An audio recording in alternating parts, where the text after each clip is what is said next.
in LA. Right now, there are young people across the world facing a tough choice: continue their dream of education or drop out to help their family put food on the table. You can help change their future in a single moment. See how far your support can go at unbound.org.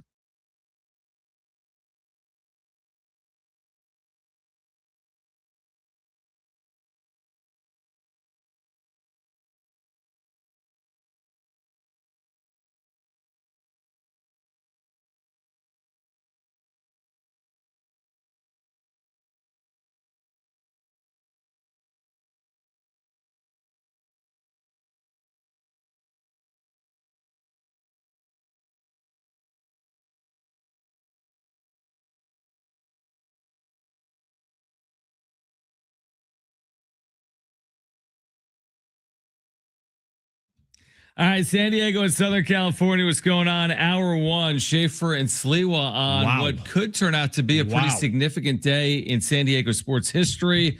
The reported sale of the Padres, it comes less than 24 hours after Allen goes to his first game of the year. That's it. That's all it took. You pulled some strings, and Jared Diamond of the Wall Street Journal breaks the story that the Padres are nearing a deal to be sold to the billionaire, José Feliciano, and his wife, Kwanza Jones. It'll be a MLB record deal of $3.9 billion or so. And all it took was Allen going down to Petco Park last night. Yeah. If you weren't there, I don't know if their winning streak reaches 8, but it's now 8 consecutive wins, and we could have a new Padres owner in the coming days. Pretty incredible 24 hours. Yeah, listen, we knew it was coming. We had no idea who it would be of the 4 final bidders. Right. We had no idea what that number was going to look like. People just said it's going to be north of $3 billion. And I think, part of the report was it 3.98 is the exact amount. I think that's the exact amount. Okay. At that point, can you just put it at 4? Put it at 4. Yeah, let's clean that up a little bit. Throw in another 20 mil. I don't know who that's on, but whichever side, let's just get that at 4 next time, and let's do that.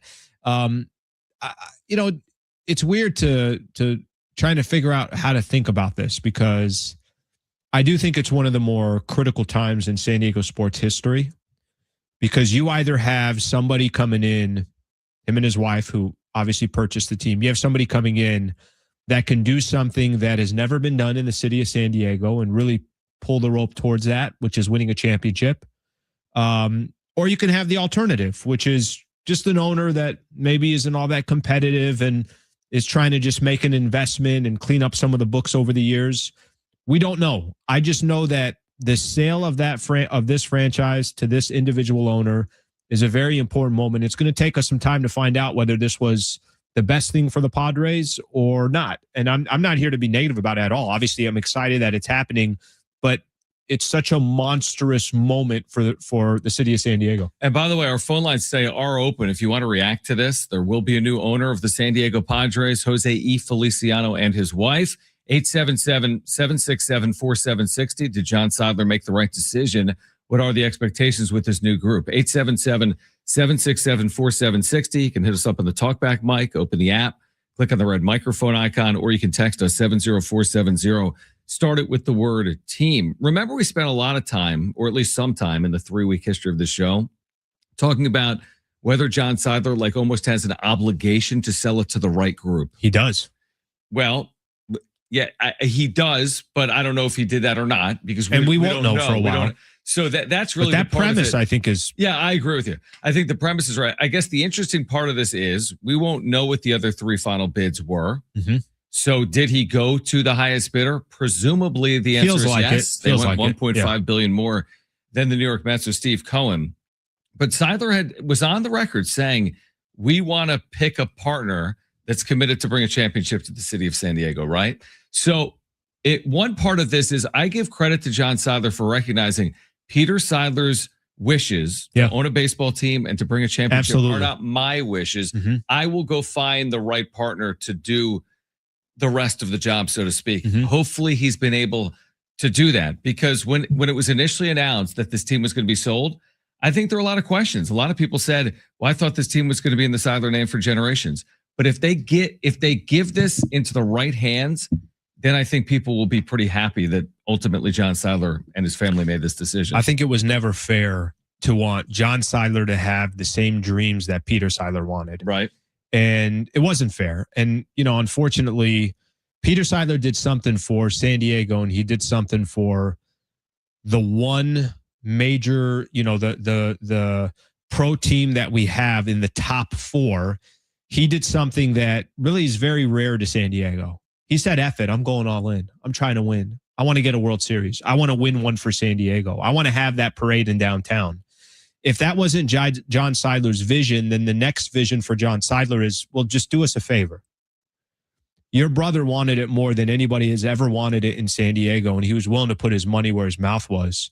He was able to take a lot of risks, and he never got a chance to see that come all the way to fruition. And we'll see if this is an opportunity that happens down the road. But I think John Seidler obviously selling the team. If it wasn't your vision, try to have that vision come through for what Peter laid the foundation for. Yeah, no, I think it's interesting because on a day like today, and there'll be a lot of reaction. You see it on social media. We'll get to the phones, 877-767-4760. And I think sometimes people turn to an avenue like Sports Talk Radio, and they want these strong takes. Now, we'll hear from Kevin Acee, who will have the background and the expertise on this at 4:30. We'll hear from Eben Novy-Williams. He covers business reporting in sports for Sportico, has covered other sales of professional sports franchises. He'll join us at 5 p.m. But for me personally, on a day like today, I feel like it's very hard for me to be like, they got it right, or how could they? Mm-hmm. It's almost like when a trade is made. We've talked about this before. The day that Leo DeVries was traded, there was a lot of reaction that how could they trade Leo DeVries? Understandably, the fan reaction. On the other hand, and it still could be the case. We don't know. True. But on the other hand, of course, they acquired Mason Miller, who's having a Cy Young start 1,000% to his year. So if we do that with trades, we're like, well, hold on, let's see how it plays out. Although we have immediate reaction. I think you do it to a further extent when it comes to sales. As in, I'm not going to have a great feel a month from today, Alan. I might not have a great feel 6 months from today, or even a year from today. So I don't know how much time I'm going to need, but I need to see the way the franchise is going to operate before I'm going to have a stronger opinion on it. Let me ask you this. Is there something ownership can do in the next 30 days or 60 days to you that you would say, okay, hey, that was interesting? The first feather for me is Lucas Giolito. Okay. Right? Go get me starting pitching. Mm-hmm. The second is Resource Preller at the deadline. What if it's not Lucas Giolito? What if, I guess my point is just that, like, well, I guess that's fair. Basically what you're saying is be active. Be active. Be active. And what was the second point? The second is Resource Preller with dollars at the deadline. You can't give him more prospect capital right now. Like he's going to work with what he has, but allow him the flexibility that he needs. And the third, if you're going to treat this thing like Chelsea, even though they haven't had the most on-field success, I don't know everything about their club, obviously, but they have spent at a high clip. If you're going to be that team, I don't have an issue with it. If you want to get involved in Tariq Skubal sweepstakes, again, pie in the sky stuff. If you want to make your first, if you want to make your first move a splashy move, I don't need every move to be splashy like the Mets. You can fall on your face doing that. But I'm not going to look the other way if you want to make one splashy move, like get in the ring and try to land a pitcher of the caliber of Tariq Skubal this offseason. I mean, those are the things I think Padres fans are wishing for. I'm not saying you have to do that, but I'm not going to kick that out of bed. Here's what I think those are right out the gate. Those are probably home runs, right? Even the Giolito, even the Giolito to me is like you're sending a message by doing that. Yeah. Now listen, this sale process is going to take a couple of weeks. Sure. I don't think it's very common for new ownership to come in and just start making immediate changes, but you never know. We'll kind of see what happens. I would say this. If you said that, what's the one thing you ask for new ownership to bring to the table? And I think for me, I think I could describe it in one word. Okay. I want one thing from new ownership. Compete. That's it. You can't guarantee a championship. Sure. You can't guarantee a World Series. Frankly, I don't think it's smart to try to beat teams their way. I don't think you should try to act like the Dodgers or try to act like the Mets or try to act exactly what you are. Mm-hmm. And that might be looking for bargains. That might be knowing when to go all in on a player. That might be underpaying for whatever that strategy is. All I think anybody wants in San Diego is just try to compete. Because if the idea and the concept is we're trying to win, however you get there, whatever methodology you take or strategy, maybe it's getting rid of some players in order to kind of plan big picture for it. Whatever that methodology is, you just want to compete. And I don't think every owner can say that in sports. I know every owner can't say that in sports. That's the one thing I'm asking for from this new ownership. I like that. And I would put it this way. I like the actions, not just the talk. I want to see it. I want it to be tangible. The moves, the decisions, like you earn it move by move, piece by piece over time. Let's go to the phones. 877-767-4760. I think a lot of people are going to want to weigh in on this. John Seidler selling the franchise for a record $3.9 billion. We have Marcos on line one. Marcos, you're on with Schaefer and Sliwa. Thanks for calling in, man. Hey, thanks, guys. Exciting day. Okay, there's no doubt about that. But to answer your question, outside the moves, wouldn't you say the culture is what's going to, move us forward when we're having a bad year? Would you guys say the Padre culture is huge? I say for any business, any company, any family, any radio station, culture is very important. Yeah. I think sometimes it's maybe undervalued, but I think culture is important. Now, I don't know new ownership coming in. It is going to start from them, and they're going to have to dictate what some of that culture is. Maybe some people will like it. Maybe some people won't. I don't want to underplay culture. I think culture is important. Is that your point, Marcos, about the new ownership group? Yeah, it is, guys. And you know me, man. I'm always calling in. I'm talking about the Puerto Ricans, the Dominicans, and we can go into the World Baseball Classic. Look, man, the Caribbean has amazing players, guys, okay?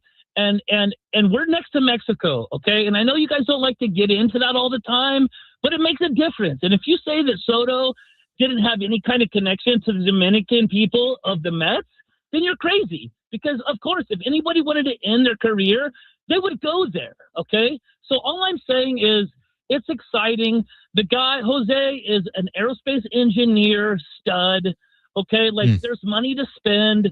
I really like this. Not that I don't like the basketball, guy up in L.A. I just think this is really good, and I'm just excited. And guys, take it from there, and hopefully you see where I'm coming from. Yeah, no, appreciate the phone call. I mean, I think that there are, of course, a lot of reasons to like this. I mean, you could go in a million directions. We talked about this before the show. I'm excited about it. No BS here. I'm with you. I'm genuinely excited about this. I think you should be. I mean, I think the $4 billion. I mean, you have to ask yourself this. For those that believe, well, hold on, it hasn't worked out perfectly at Chelsea. What are we getting ourselves into? If you really believe they're making a $3.9 billion purchase to not put the best interests of the Padres, like, first and foremost, you think they're just doing it solely as an asset and they don't care about the on-field results? Well, the on-field results are a big part of the asset. The reason it is the 100%. Asset it's become is because of what they have accomplished. So I don't see this as just, hey, we're going to buy this franchise for $4 billion. We're going to commit $4 billion, but we're not concerned about, we're not, going to try to push this thing across the finish line. That to me just wouldn't make a lot of sense. Here's what I would say. Obviously, part of the reason why they went for such a, I mean, listen, it's 1.5 billion more than the Mets, so it is crazy to think that they just sold for 1.5 more than the Mets, which that will take every franchise out there. Imagine today what the Yankees are worth. Imagine today what the Mets are worth. Imagine today what the Dodgers are worth. Philadelphia, some of these other markets. Imagine what all these, what that price means. But the reason why you're selling for that amount is because you do sell out all of these games because your squad is competitive. It's not good for business if the Padres are not competitive. It won't be good for business. I think part of the justification that they have here is that. I think there's also other unique opportunities.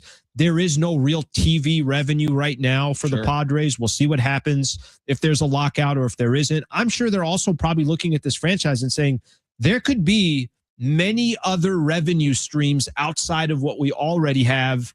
And, we'll see over time if that comes to fruition. All right. So the Padres have been sold. We'll get to more of your calls on the other side if you want to weigh in. Did John Seidler get it right? Selling to Jose E. Feliciano, or do we need to wait and see? 877-767-4760 if you want to weigh in. We'll get your calls on the other side. And oh, by the way, the Padres have won 8 straight. They'll open a series in Anaheim tonight. Stay with us. Schaefer and Sliwa, San Diego Sports 760, live on the iHeartRadio app.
This report is sponsored by Valley View Casino and Hotel. Padres sold for $3.9, nearing a sale for $3.9 billion. Jose Feliciano and his wife, Kwanza Jones, who have been a part of Chelsea, the English Premier League team, over in England. They're looking to buy the team for $3.9 billion. Padres also starting a 3-game series against the Angels in Anaheim tonight at 6:38. Matt Waldron be making his debut for the Pods this season. We got the Lake Show tomorrow night, 5:30, taking on the Houston Rockets. They're currently 4-1 underdogs to win the series. LeBron and the Lakers are 5.5 point dogs in LA for game 1.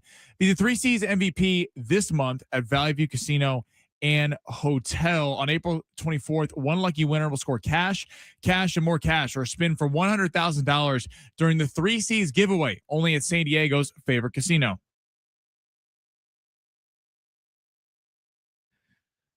All right, San Diego Sports 760 reacting to the news of the Padres' impending sale for $3.9 billion. Live radio, nothing like it. John Schaefer, Alan Slewa, yes, with sir. you until 6 p.m. Kevin Acey is going to join us coming up at 4:30. At 5 p.m., we've had him on the show before. Really good guest on this topic from Sportico, Eben Novi-Williams. With his perspective as well on this sale. Can I just mention this before we go back to the phones? And if you want to weigh in on this, your thoughts on it on this Friday afternoon, 877-767-4760. You know, I use this term all the time. Before we just paint Jose Feliciano with this private equity brush, because he's made a lot of money in equity and he's got an LA-based firm in private equity, but he's buying the team, not his firm. He's buying the team with his wife. So the money he's made, his money. Remember this, Peter Seidler, not to compare the two men or the two families, Peter Seidler ran an equity firm in Los Angeles. He ran a private equity firm, right? Seidler Equity Partners, something along those lines in Los Angeles before acquiring this team or being part of the ownership group. But again, it wasn't Seidler Equity that acquired the team. It was Peter Seidler and his family. So, you know, I think a lot of people are like, oh, it's equity, Alan. It's just an asset. There's not the same desire. It's not mom and pop. It's not like I want to do this for the community. I don't think we can necessarily say that right now. Well, I mean, listen, isn't the Guggenheim Group and equity? So, I mean, it's in today's world. Let's say tomorrow, an NFL team sold. Can an individual buy that team? There's a lot of company, or there's a lot of sports franchises now that are equity groups. Yep. So I wouldn't pay too close attention to that. You know, I can make a case. You're better off sometimes if it is one individual. I don't know if you want it to be family run. What you're trying to do is just run the best business that you possibly can. And if that's more corporate, or if that is, sometimes there's a touch of family that's better. Maybe there's a middle ground, whatever the case is. I don't think you can make anybody that's upset today about the sale and who it went to is really working off no information.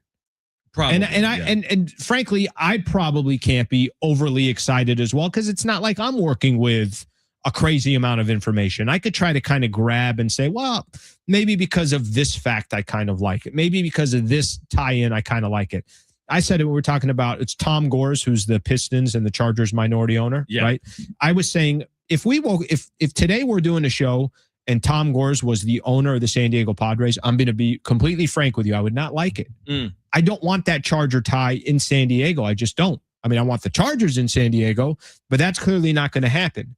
I don't think this owner that you can take and really have, like you said earlier, this passionate take of it's going to be great or it's going to be awful until time goes by. But I have no problem with where we're sitting here today. Yeah, completely agree with that. That's well said. Let's go back to the phones. Tim on line 1 wants to weigh in on the Padres and the sale. 877-767-4760. Tim, you're on with Schaefer and Slewa. Hey, how you guys doing today? What's up, man? So I'm a longtime Padre fan. I mean, since I'm old, so since the 70s, 2010 we had the lowest salary. So I'm just trying to wrap my mind around this. And the thing that I'm looking at is it has to do more than the team. It has to do with the San Diego. The Padres are the only game in town. It has to do with Petco. They get 30% of that ownership, correct, for the Petco area, at least through 2034. So do you think this play is trying to maybe do something like we saw in Atlanta with the Battery and making Petco even a more of a live-work type environment? Tim, thanks for the call. I mean, that's how would we even know, right? The situation that played out in Atlanta, they moved the club and they went to Gwinnett County, and then they used all the land that surrounded it, and they've created a lot of revenue with that development. Sure. Well, which is kind of what happened at Petco before they built Petco. Yeah, with the East Village in general. John Moore's. The difference, this sale wouldn't include other land. Mhm. Like the stuff that played out in Atlanta, they acquired all this land, they built a ballpark and it's ballpark and development. This ballpark already exists. The city of San Diego, to the best of our knowledge, isn't selling Jose Feliciano and his wife land. Now, Padres tried to do a land deal recently, and it didn't come to fruition for whatever reason. No, this is a sale of the Padres and their assets. I'd be surprised if it went beyond that to the point about Atlanta. That's a whole different transaction. I do think there's got to be to purchase something for $3.9 billion. And the fact that it's obviously in the market that it is, I do have to think that they see incredible additional revenue streams that maybe the city of San Diego is not taking advantage of today. Maybe they see an opportunity in other markets outside of San Diego. Maybe it's south of the border where they feel like, oh my gosh, there's such an, I'm again, using things as an example. Maybe they see that a year from now, maybe there is a lockout and there eventually becomes a salary cap in baseball, which would benefit more owners. I think these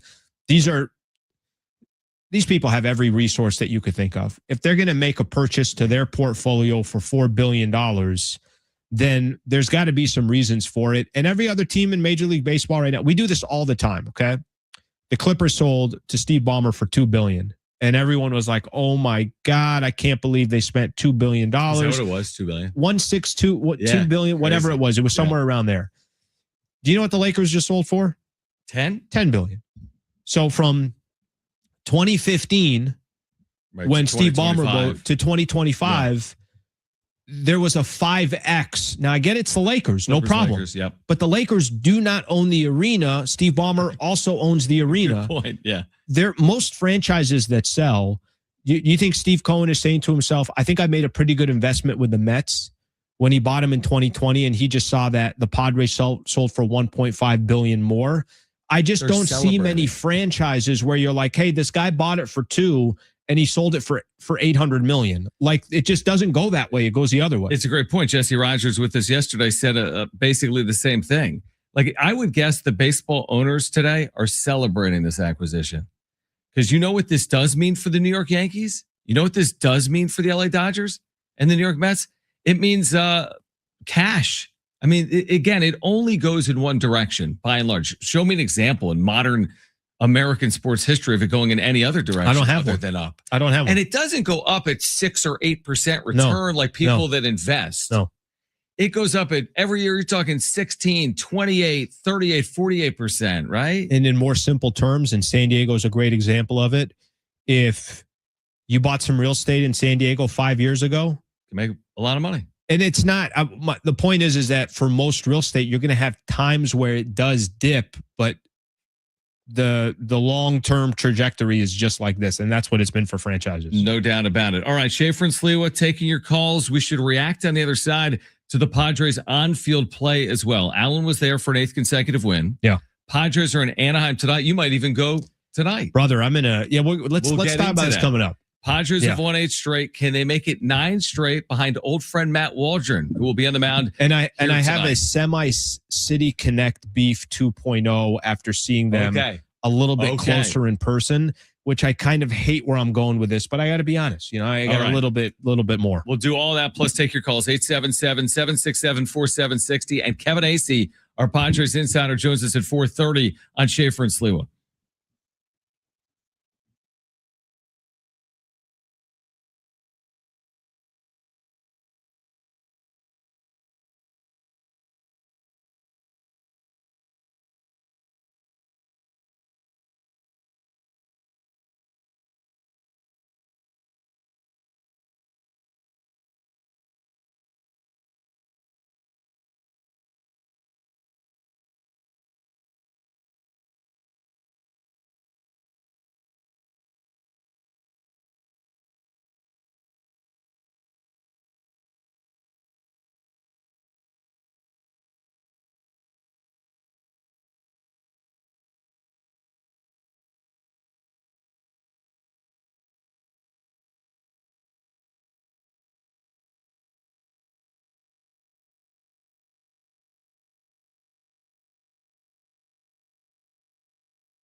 All right, San Diego Sports 760. Schaefer and Sliwa with you until 6 p.m. Again, we've got Kevin Acey at 4:30. Eben Novi Williams from Sportico will join us coming up at 5 p.m. Tell us about last night, Alan.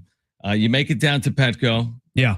Padres running a 7-game win streak. Well, let me. I got to go earlier. So before the show ended, I was saying, should I head down to Petco? Should I go to the game? I had there's an artist that I think I mentioned a couple weeks ago, really good reggae artist, just phenomenal. His name's Protege, and he was going to be performing at Music Box last night.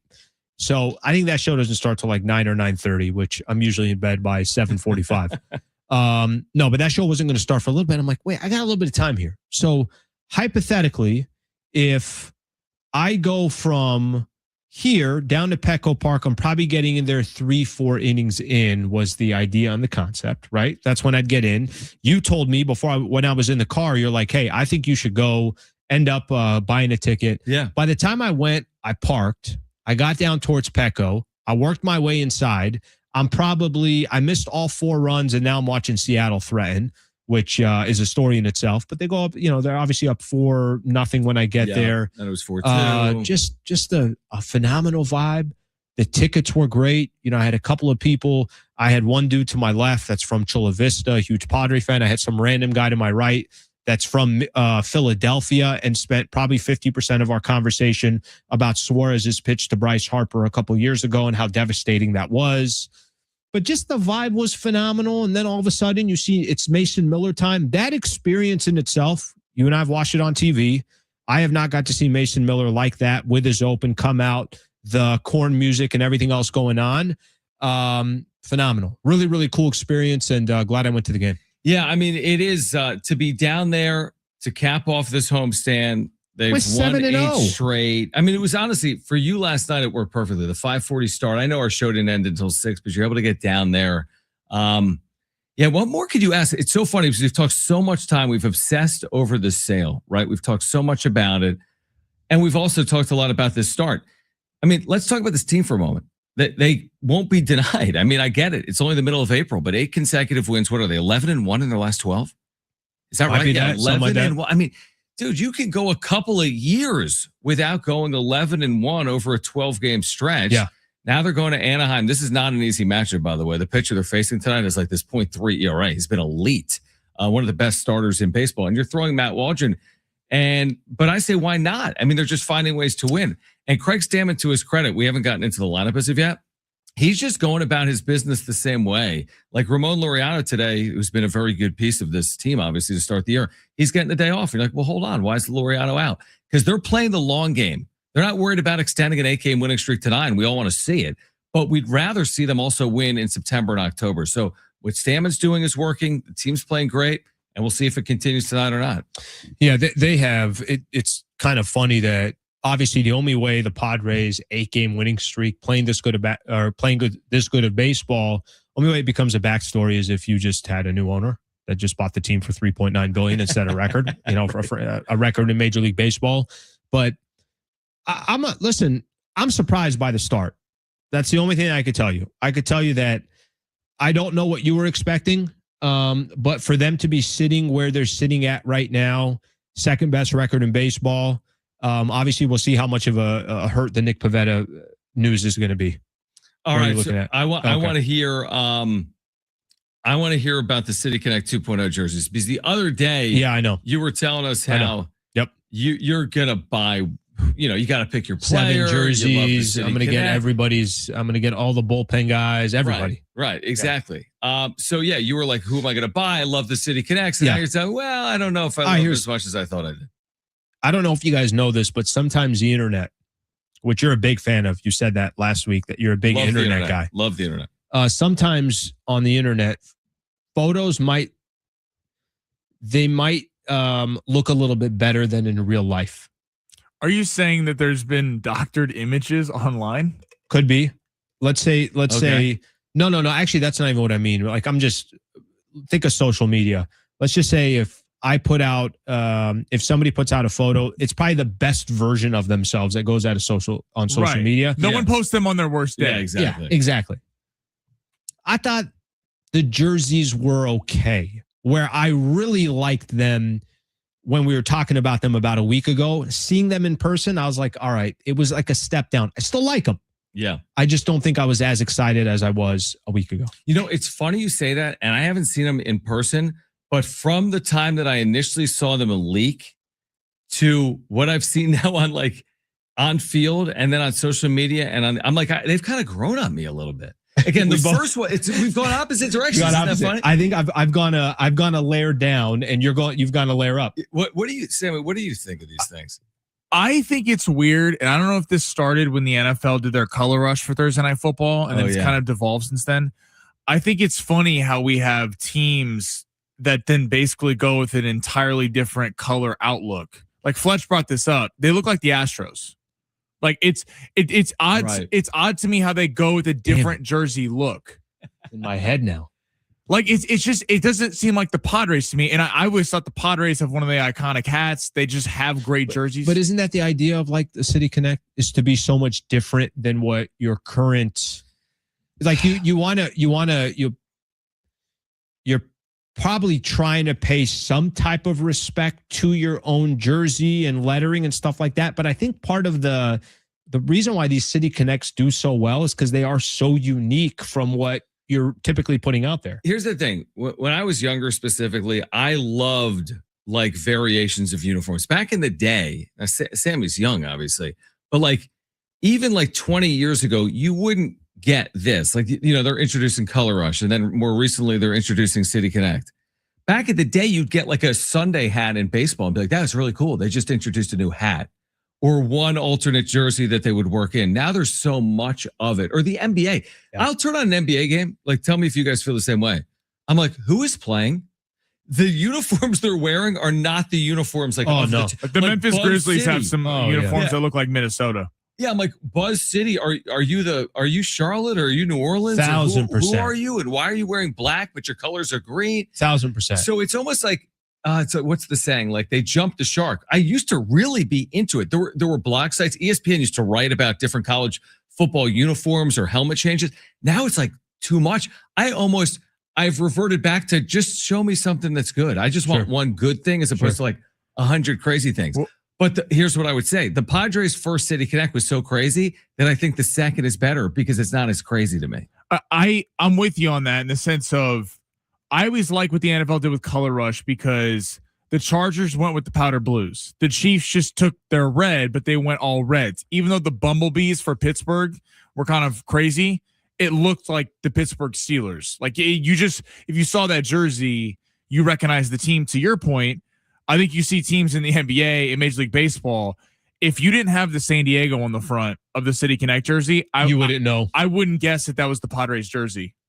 I think I'm just gonna go with a Tony Gwynn jersey. Let's just go. Let's just go OG and call it a day. Now, did you pick up any food? Did you grab a drink? Did you notice any unique offerings? I mean, it is still just the second homestand of the year. Sat down. Had a kind of a pretty lengthy walk from where I parked. I parked very far. Did you have a puffer vest on? Did not have a puffer vest. Did you fight for it in the parking lot? You know, I'm down, but I just didn't have the option or the opportunity to do so. Okay. Parking, I think I maybe paid for 3 hours of parking. They got me for a good 25.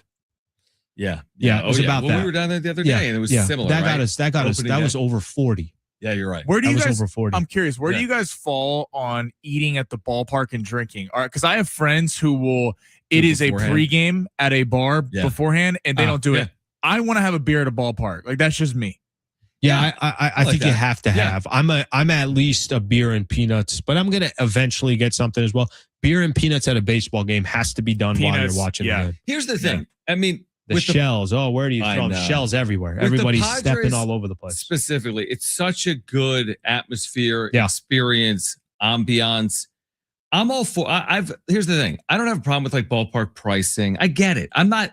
I wouldn't want to eat there every day. Like I wouldn't want this to be my grocery store. I wouldn't do my shopping for beer at a ballpark, but I'm there with family or friends or for the ambiance or for the game. I get it. Go a couple of times, you spend a good amount of money on some food and drinks. Sure. That's what it is. That's just part of it. You're mentally, you got to basically just tell yourself that, I'm going to have to spend. I'm going to have to do it. Yeah. Yeah. I think without City Connect 2.0 is Jose Feliciano spending 3.9. This might have been a $2.9 billion acquisition. Could have been without the City Connect. One bill City Connect evaluation. After he saw the puffer vest crowd, he's like throwing another 100. I will tell you one thing, and obviously I was at games last year, but I will tell you one thing: the amount of merch now that you can get, and there is phenomenal Padres merch all over the place. It's great stuff. It's great. And they're so smart, and I'm sure a lot of the teams are doing this now. But there's you can easily now get solid sports gear or Padres gear, and it's stylish as well. You're not just like a fan. You wear it anytime, anywhere. Their gear's nice. I want to get to the wrap on the other side if we can. We got Sammy in for Brent, by the way. We touched on that a little bit, the crossover. Sammy's got a long shift today. You really do. You've been here. Did you go home last night? No, I slept here overnight, actually on this couch right back here. We'll get to the wrap on the other side. And then a big hour up ahead. Kevin Acey, our Padres insider, Eben Novi-Williams from Sportico on the sale of the San Diego Padres for a reported record price. Hour 2, Schaefer and Sliwa, San Diego Sports 760, and live on the iHeartRadio app is next.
The sport is sponsored by Allstate. Padres, per the Wall Street Journal, nearing a sale to be sold for $3.9 billion. José Feliciano and his wife Kwanza Jones acquiring the team $1.5 billion more than Steve Cohen bought the Mets for in 2020 at 2.4. Right here, SDFC taking on Real Salt Lake tomorrow night at 6:30, and we got some NBA action going on tonight in the play-in. Hornets on the road taking on the Orlando Magic. Charlotte is a 3.5-point road favorite in that one.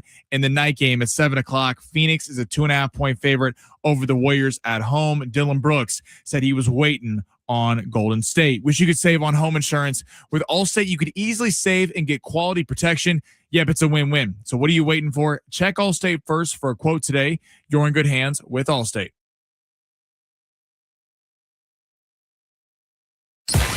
It's Schaefer and Sliwa. Sean Schaefer. The Padres are nearing a deal to be sold to the billionaire José Feliciano and his wife Kwanza Jones. It'll be a MLB record deal of $3.9 billion or so. And all it took was Allen going down to Petco Park last night. San Diego's own Alan Sliwa. Listen, we knew it was coming. We had no idea what that number was going to look like. People just said it's going to be north of $3 billion. 3.98 is the exact amount. I think that's the exact amount. At that point, can you just put it at 4? Put it at 4. Yeah, let's clean that up a little bit. Here's Schaefer and Sliwa. All right, San Diego and Southern California, what's going on? This is hour 2, Schaefer and Sliwa, San Diego Sports 760, and live on the iHeartRadio app. Kevin Acee is our Padres insider. He will join us with more on the impending sale, reportedly, of the San Diego Padres. So Kevin will have more at 4:30. Eben Novy-Williams from Sportico is a really good resource on that as well. And he, Alan, will join us coming up at 5 p.m. today. One of those days that, again, when you do this, there's days like this, but these are more the exception than the rule when you get something like this. And it's not like a move where like, they signed Manny Machado. These are different, right? They're like, these are bigger. They're bigger, but they don't play out like in the immediacy. They're not sexier. Yeah, exactly. But they're more important. They are the most important move. You can go get any free agent that you want or lose out on a free agent. Whoever owns and runs your team, it's a critical role. No doubt. All right. So I still need to we're trying to do two things at once. Hold on here. I need to text Sammy. See, here's the thing. Let's take you behind the curtain. Yeah. Okay. Text me through the glass. I need to take you behind the curtain. Brett is not here. You want to talk back mic to him, and you just turn your mic off, and you our two bosses can have would a love full that. conversation. No, here's the thing. I have the rap questions. Yeah. And now he has them as well. Okay, he's got them now. So you've got them as well. Yeah. All right, Sammy, let's get to it. It's time for the wrap. Presented by Sombrero Mexican Food. Check out their website at sombreromex.com. All right. How important is Saturday's SCFC game on the road at Real Salt Lake? All right. So we were looking yesterday.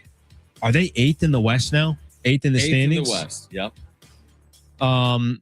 Couple ugly performances, couple ugly games over their, last couple of matches. I think this is kind of a critical one. Let's put it this way. Don't take another L. You got to just tie at the worst. But don't take another L. Don't go on this 3-game losing streak. A lot of people right now are still kind of working off the high of what happened last season with SDFC. Let's not lose that. Let's just kind of get back on track. We've interviewed over the last couple of days, last week or so, we've had a couple different players for SDFC. They're not too concerned about it. I don't want to be concerned about it after this weekend too. Yeah, I do think it's important because they have 2 losses and 2 ties in their last 4 MLS matches. So it's been a minute since they've had a win. So it would be nice to earn one or certainly get a result, right? Get a point out of this at Salt Lake. It is early enough where there's going to be plenty of time. As was discussed yesterday, their season could go as long as December, like if you're playing for the MLS Cup. So it is really a long year. You can listen to this, by the way, tomorrow on San Diego Sports 760 at 6:30 with pre-match coverage at 6 p.m. I would call it important, not must win. Next question. Let's head to the NBA. Which opening round playoff series are you most looking forward to? Opening round. All right. I'm kind of ignoring the Eastern Conference because naturally I just have ignored the Eastern Conference.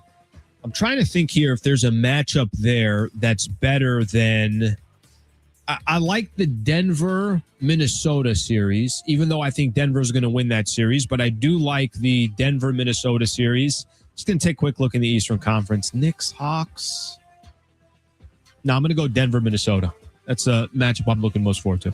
All right, Denver and Minnesota is what you're going with. It's funny because I write this question, then I'm like, I really have no idea where I would go here.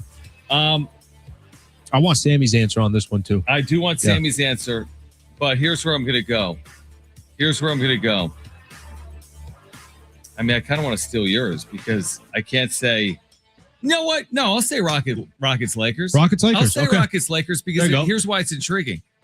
If and when Luka returns, what does that mean for the series itself? Can he get back after 2 games, or if it's 3, are they down 2-1? What if he doesn't come back? Is that that's very anticlimactic? Yeah, that's anticlimactic. But they do have home court.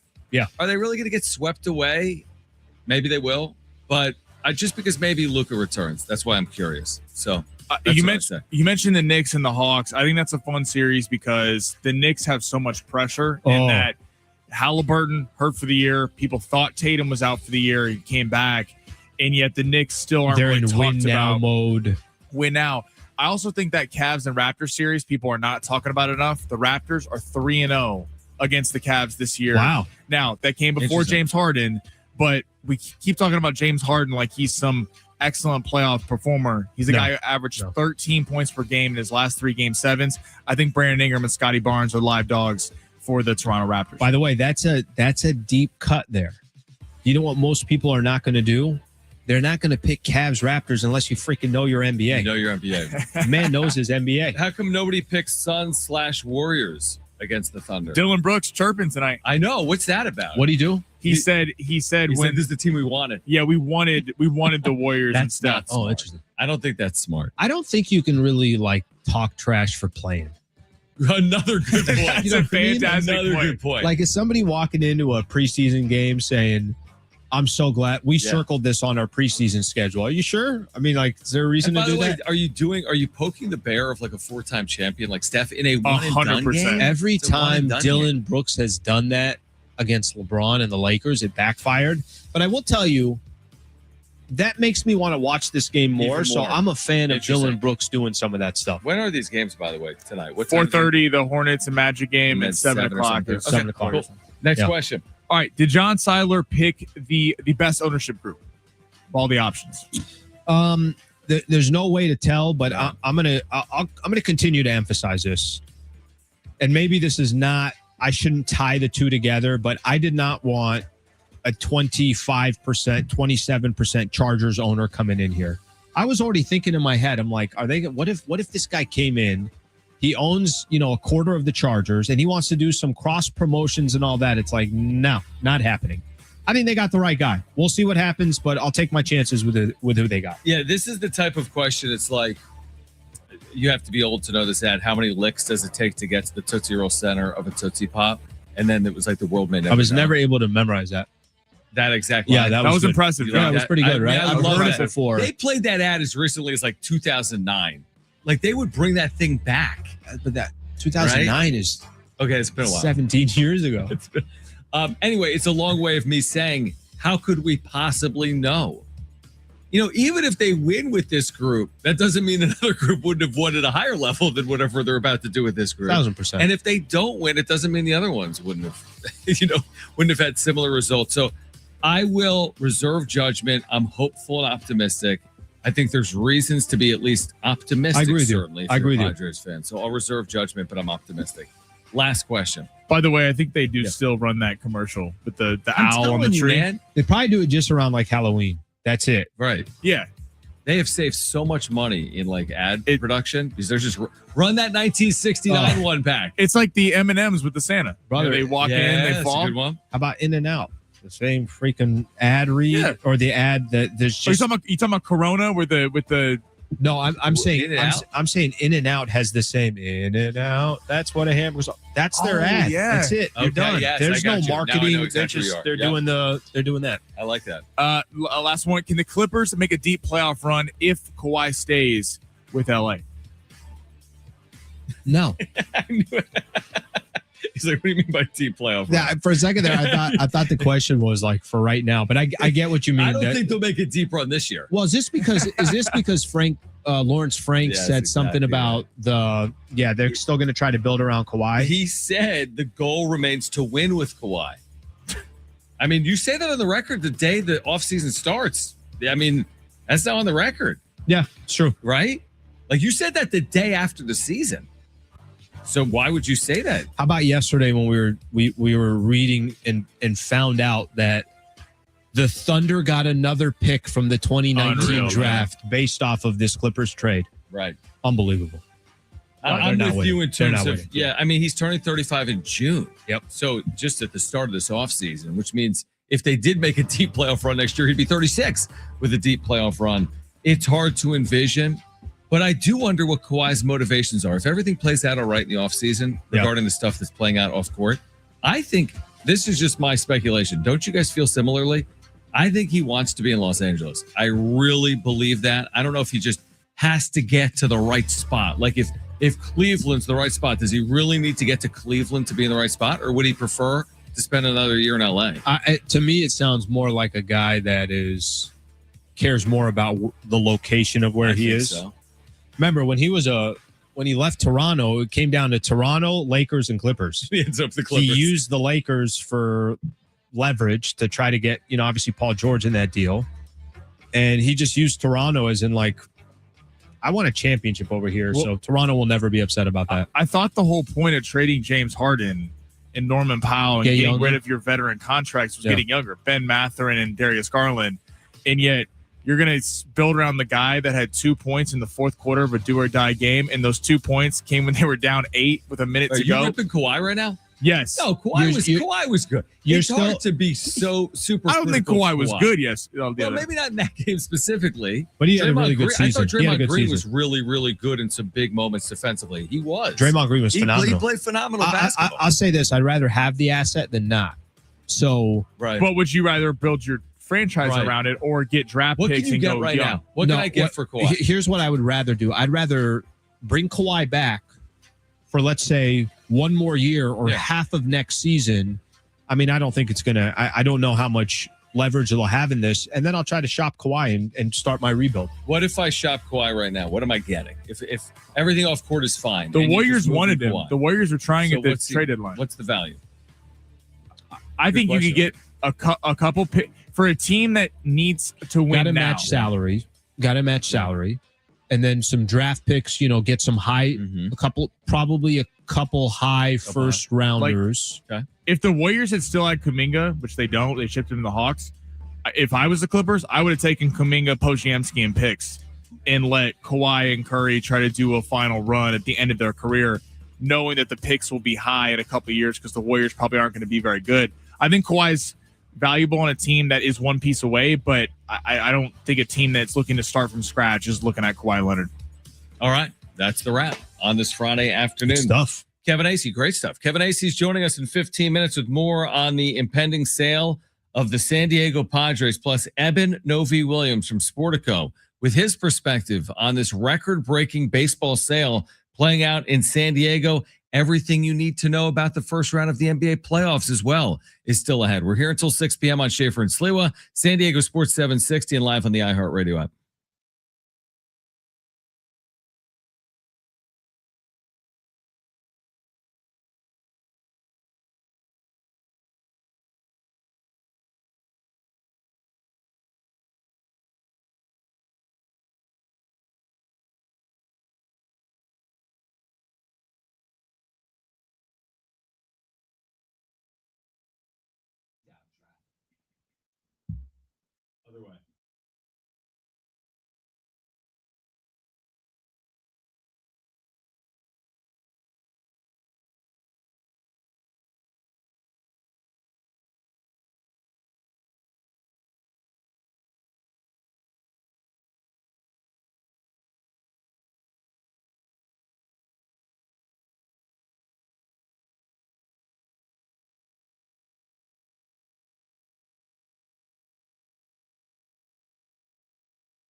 All right, Schaefer and Sliwa, San Diego Sports 760 with you until 6 p.m. Kevin Acey is going to swing by in 15 minutes.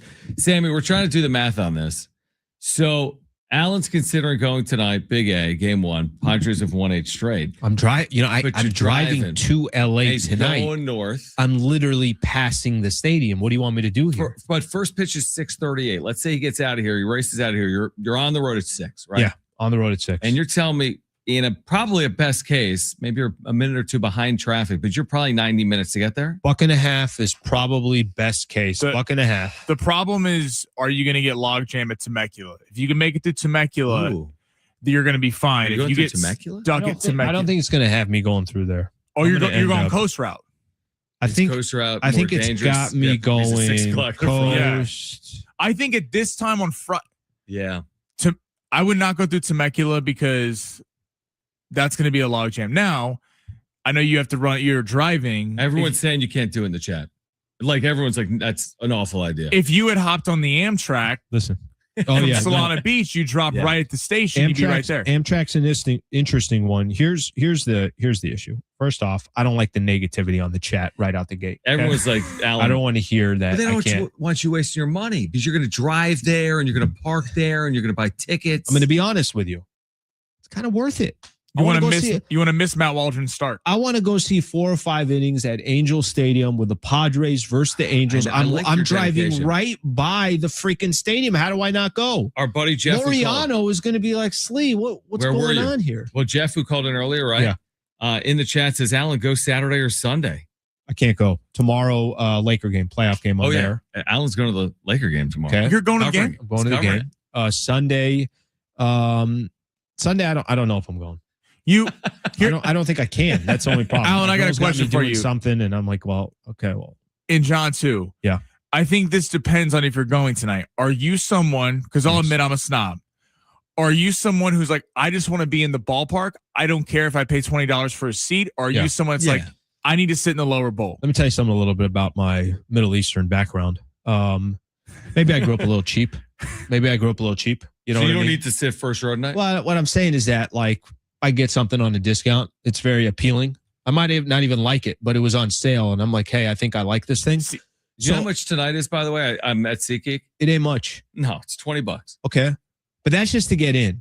But that's what that's what I'm saying. Are you willing to sit in the third deck? No, but here's what I'm willing to do. I'm willing once the game starts because I don't need my tickets I don't need them right now. Right. Can I get that ticket that's 85 around 40? Can we get that's what happened? That's what happened. It's called yesterday. Ticket scalping, ladies and gentlemen. No. That's what happened yesterday. Because he was in his car, the game had started, and the prices are dropping. I was sitting in phenomenal seats yesterday. I spent $40. Here's my concern though for you.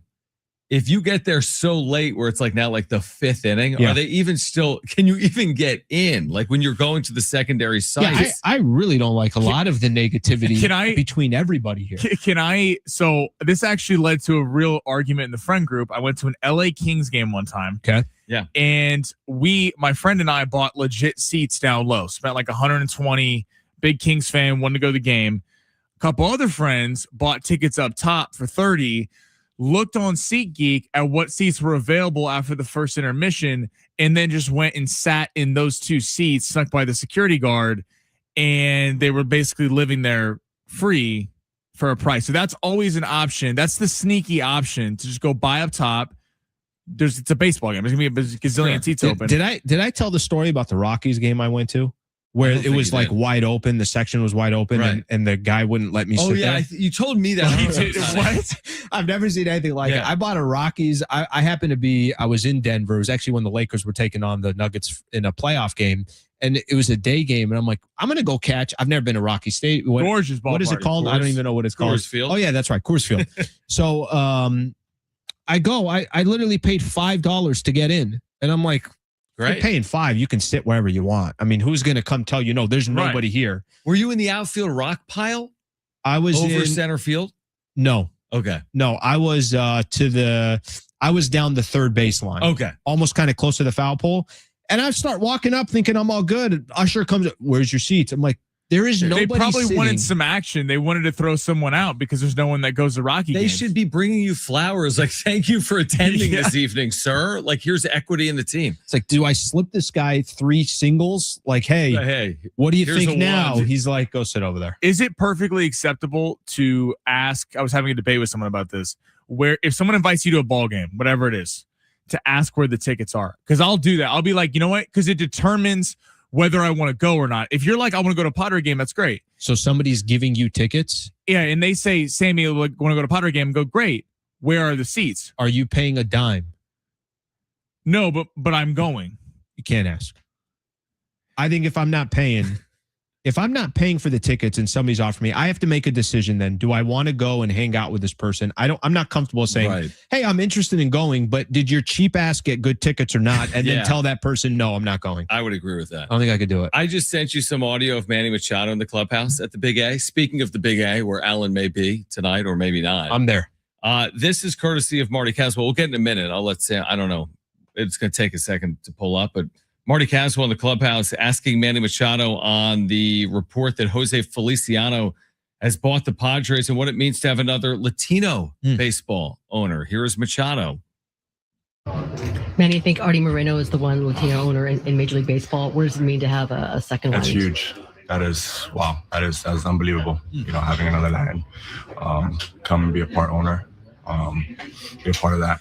I think that's, you know, tells you a lot about where baseball's heading.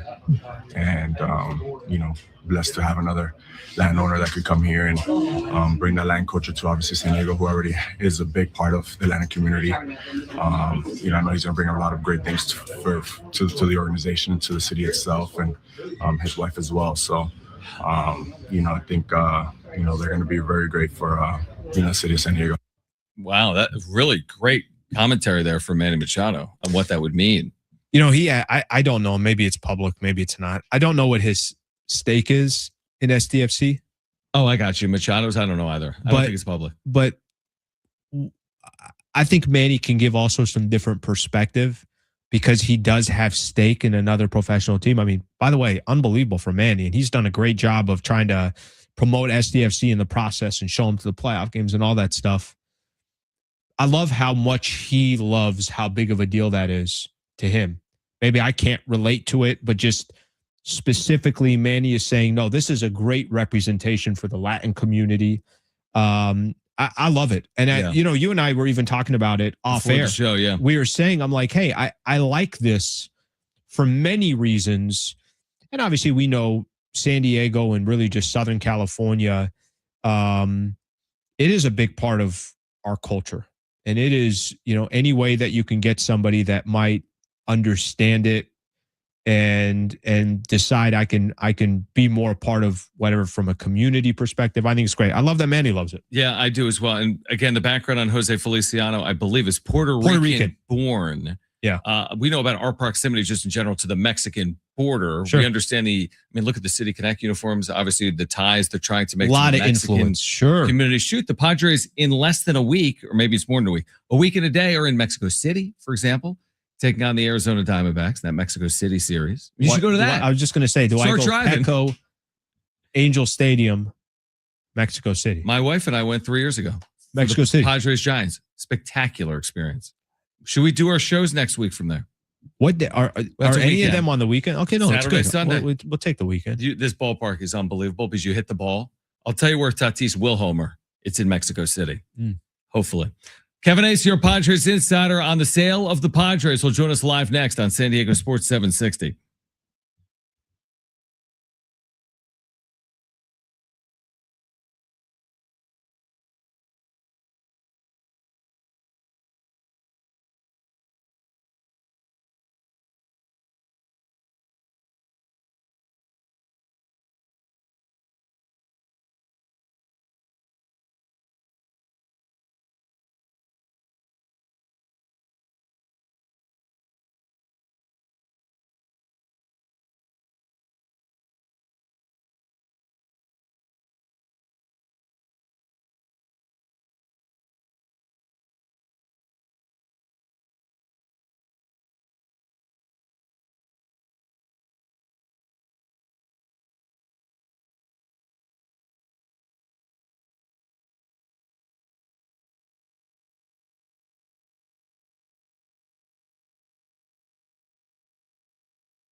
The sport is sponsored by RCP Block and Brick. Padres selling for $3.9 billion with a B today. José Feliciano and his wife Kwanza Jones, who have owned part of Chelsea, the English Premier League, are buying the team for almost $4 billion, nearly $1.5 billion more than Steve Cohen paid for the Mets in 2020. We got the Padres back tonight, riding an 8-game win streak, taking on the Angels up in Anaheim at 6:38. Matt Waldron will be making his season debut for the Pods, and then we got the Lake Show.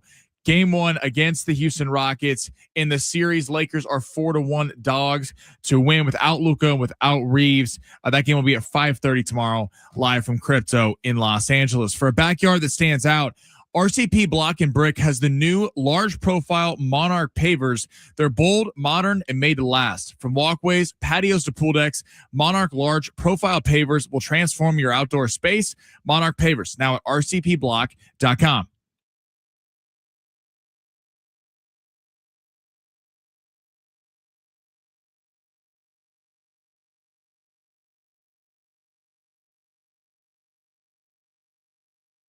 All right, a significant day for the San Diego Padres. The reported sale of the Padres to Jose Feliciano and his wife, Kwanza Jones, as well. Kevin Acey is our Padres insider. And oh, by the way, the Padres have won 8 consecutive games. But Kevin, you've been reporting on this and offering your thoughts on it over the course of the last handful of months.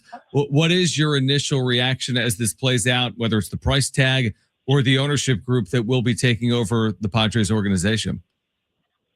The only thing we can have like a real tangible reaction to is the price tag, right? Right. And we heard first, oh, it'll be 275 or around there. Oh, it'll be 3. It'll be over 3. Oh gosh, it's going to be well over 3. I mean, I don't know how you could not be surprised, impressed, blown away, whatever, by $3.9 billion for a baseball team, but for the Padres. And like, if you've been following them for a long time, especially, I think we could talk forever about like what this means for like just where the Padres have come and how far they have come. Kevin, obviously these guys have the resources to make very smart investments and know what makes sense long term and what maybe doesn't make sense short term. Why do you think some of the reasons outside of just it's the San Diego Padres, and we know that this is $1.5 billion more than what the Mets sold for 5-6 years ago? What, from a baseball perspective, could it have anything to do with, what the new, if there is salary cap down the road, does it have anything to do with, again, I'm just potential revenue from TV, things along those lines? What do you think they're seeing to say 3.9 is the right thing long term? They must have a belief that whatever they must. I mean, I can't speak for any billionaires, and I certainly can't speak specifically for the people who just bought the Padres. But I am familiar with kind of some of the selling points and all that. And I would say that regardless of how ugly it gets, negotiations that are going to be starting here shortly, and the CBA does expire on December 1st, that whatever, that baseball is going to come out of it stronger, and that the people that are saying they are going to, like centralized TV, and that there's going to be new streaming deals and national deals after the 28th season, that every team will realize hundreds of millions of dollars, the playing field to be leveled between, whatever it is, salary cap or whatever it is, and then the fact that they would centralize TV and that they must believe that that's going to be the end result and that it's going to be good, because there are others, and this was the people that were saying, wow, it's going to be tough, and gosh, hope this thing sells quick, because if it gets too long, then it might, as baseball's in for rocky weather, and they must not believe that. They must think this is going to be great. And I do think, we can't, that's why I started out by saying the only tangible thing that we can really talk about today is the sale price, and there's plenty to talk about there. But in terms of what these guys are going to do with the team, or getting into what they think about the future, these are all incredible, like really pertinent questions. But we can't know. But I would think it means they think this is going to be pretty good. Like, hey, not a bad investment. Because one thing I learned a long time ago, and especially like dealing with the billionaires who own NFL teams during the whole Charger was, these guys aren't into losing money. Yeah, that's well said. Kevin Acee is our Padres insider with us this afternoon from Anaheim as the Padres get ready for the Angels to try to extend their winning streak. Do you see, to continue that conversation briefly, Kevin, maybe we've touched on this before, do you see the Padres as a bit of a unicorn, though, in baseball because they're the only of the big four in their market as a baseball team? Does that make this sale price not necessarily tied to what's going to play out with like the Colorado Rockies or future sales around the sport? Well, yeah, I mean, no one's out there touting how the Rays sold for 1.7. There you go. Yeah. Right. So, yes, without a doubt, and certainly, not that that's what you're doing, John, but that could be right out of a manual from MLB, right? Like, this is, and like I remember doing a story 2 springs ago about how the Padres have become sort of a model, quote unquote, small market franchise, and Rob Manfred and others, and even to some extent, Tony Clark, who was the executive director of the Players Association. We're talking about basically what you just said, that there were some real good, fortunate events for the Padres, in addition to Peter Seidler investing, in addition to Eric Hasen and Eric Grupner taking the debt and fashioning a leaner machine, and all the things the Padres have done right. There was some good fortune in the Chargers leaving. That was pretty huge, man. So yes, they are definitely going to be an energy unicorn. And look, there's truth in it for sure. There is. I mean, yes, there is truth in it. And people that would be concerned, and I don't know if they are at all anymore, but all that talk about moving, the unicorn nature of San Diego and the fans showing up like they have, and let's just take the Dodgers out of it. The Padres attendance is best in baseball. If you take out the 55,000, behemoth, the Padres, that's the only team that the Padres have trailed since 2022 in attendance. Like, there is no market like it. And that coupled with, what the Padres have done to be successful, which is considerable, just makes it a unicorn to a large extent. Kevin Acee joining us here on the Schaefer and Sliwa show, San Diego Sports 760. Kevin, I hope part of, the I think thought process here is maybe one of these other leagues also sees what a great opportunity there is in San Diego. We'll find out if that happens down the road, 10, 15 years, whatever the case is, but clearly only one in the top 4. I'm curious to get your thoughts on what would you like to see, let's call it over the next 12 months, that would give you a feel of, hey, I like this move from new ownership, or look at it the other way. Again, you can't make a determination of if this is going to be the right ownership group or it's not. You can get excited about it, but are there some things that you can see over the course of the next 12 months that would give you some positive signals or some negative signals? Yeah, I could say as far as giving me positive or negative signals, I could say in the course of the next 3 months, because I driven home to me by very closely 2022, 23, 24 seasons in particular, and all of them you could call devastating for different reasons, but for the same reason. The Padres had a team that could have won it all in a particular 23 and 24, and they didn't. And it's fleeting. So if this ownership group takes over, the Padres are in position to make another run. And then I think this ownership group needs to empower AJ Preller to actually be able to add salary this season before the trade deadline, and maybe even a month or 2 before the trade deadline. That's what I think needs to happen, because I get it. I don't know. I wouldn't know the first thing to advise somebody on a $3.9 billion transaction and your due diligence and stuff, but you've done your due diligence. You met Preller like 2 months ago. You know what this team needs. And you just paid $3.9 billion. If they need, I don't know, to add, and maybe it's a multi-year contract or whatever, let's just say to add $8 million in salary to improve their starting rotation, I think you have to do that. And I think and John certainly knows, I'm the guy who preaches perspective all the time. But, I don't think you can talk me out of that these owners have to come in and empower the people to build this roster to make it the best roster possible. this is a good example as well, like 2026 specifically, where you might find yourself with a good record, but having real needs or a need. I mean, every team is in need that has a good record heading into the postseason, but the starting pitching question has played out all offseason and now into the season, but they're 13-6. So, like, on one hand, you look down one path, you're like, oh, look, everything's fine. They're 13-6. They've won 8 straight, but it's hard to envision, Kevin, and correct me if I'm wrong. If the rotation stuff isn't perfect, if they don't get Pivetta fully healthy, like they'll have real question marks even if they're in the postseason this year. Yep.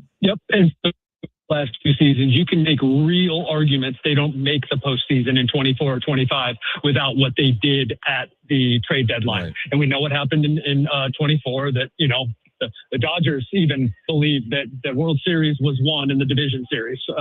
And like the Padres had a real shot at it.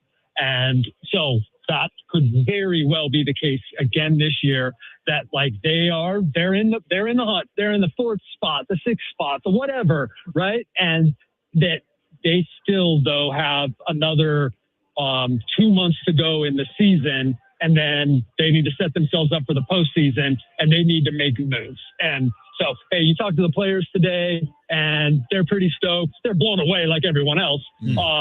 But they're pretty stoked about what it might mean. And that would be my caution to people is that what this might mean is pretty exciting. Kevin, right now you're seeing this great brand of baseball. They've won 8 in a row. I mean, what a homestand, 7 in a row. We can look at the Xander Grand Slam, the Gavin Sheets moment, obviously Jackson Merrill a couple nights ago as well. Padres come back from down 6-0. The Pivetta injury it certainly was the front page for a couple of days. Now that you get Matt Waldron tonight, can you just talk about the challenges here for the stretch run, however long that is, without Nick Pivetta and just the starters? What are you hoping for, and what are you expecting? I'm just thinking that, like, I got to be careful not to overreact to every start because it feels like I have to. Because of that's the situation, right? Like, man, how does Matt Waldron do tonight? Oh, he does well? Okay. No, or like, oh, he doesn't do well? Oh my gosh. Well, what does that mean? I mean, how many more starts are you going to give him before you panic? And, Griffin Canning, how's he doing? And then when he comes back and, oh man, wait a minute, is Joe throwing off a mound yet? I mean, like, I need to like check myself so that I'm not just like overreacting to every single thing that happens or doesn't happen with the current starting pitchers, because what we've already talked about, they're big time questions, and we don't know when Pivetta's coming back. And like, there are real positives. Michael King, but you don't have time for me to go down them, but like Michael King, Randy Vasquez, Herman Marquez, Walker Buehler, I could talk positively about them all. That's not a rotation that you take into the playoffs. Well said. No doubt about it. Again, it's only April, so we'll see how this plays out. The twists and turns that are ahead over the next 5+ months. Kevin, enjoy the weekend. Thanks for doing it. Good reporting as always, and we'll do it again next week. Thanks, Kevin. Right on. All right. Great stuff.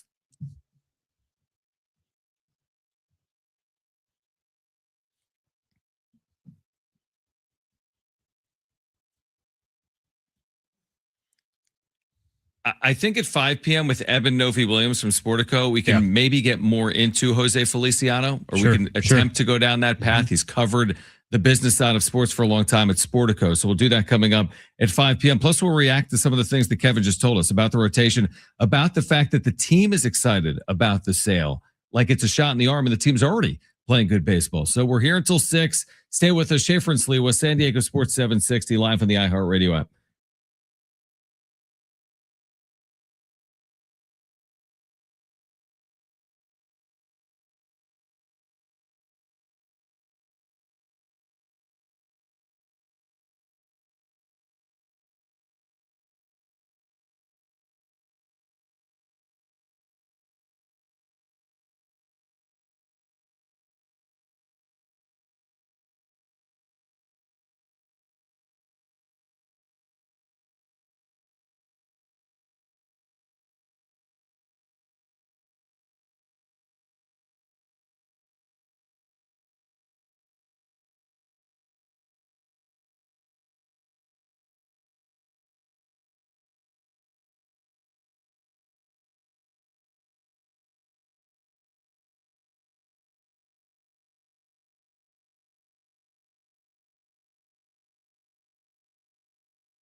Hey guys, it is Schaefer again for our friends at the all-new Hamul Casino Resort, the Players Place. I've been telling you for a while about the hotel and spa at Hamul.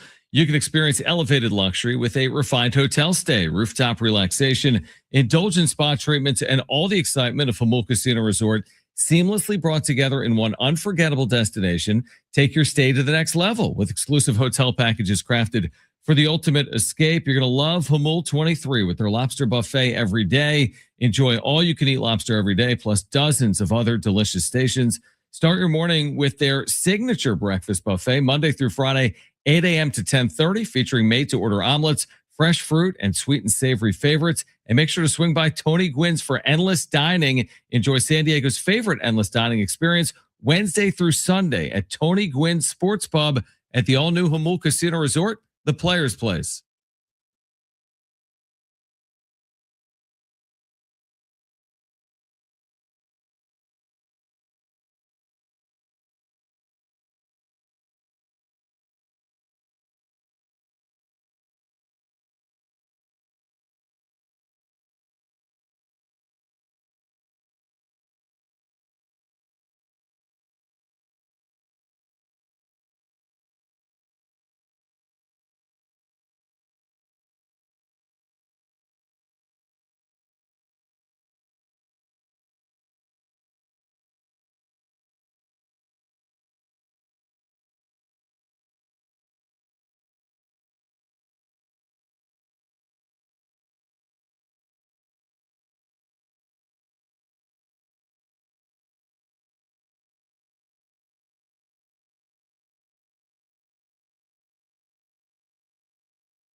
All right, back with you here, San Diego Sports 760, Schaefer and Sliwa. We've got Eben Novi-Williams from Sportico joining the show coming up at 5 p.m. Good to connect with Kevin Acee, apparently on field at the Big A for batting practice. That's what it sounded like this afternoon. I'll be there, Kevin. Just save me a seat, brother. Kevin.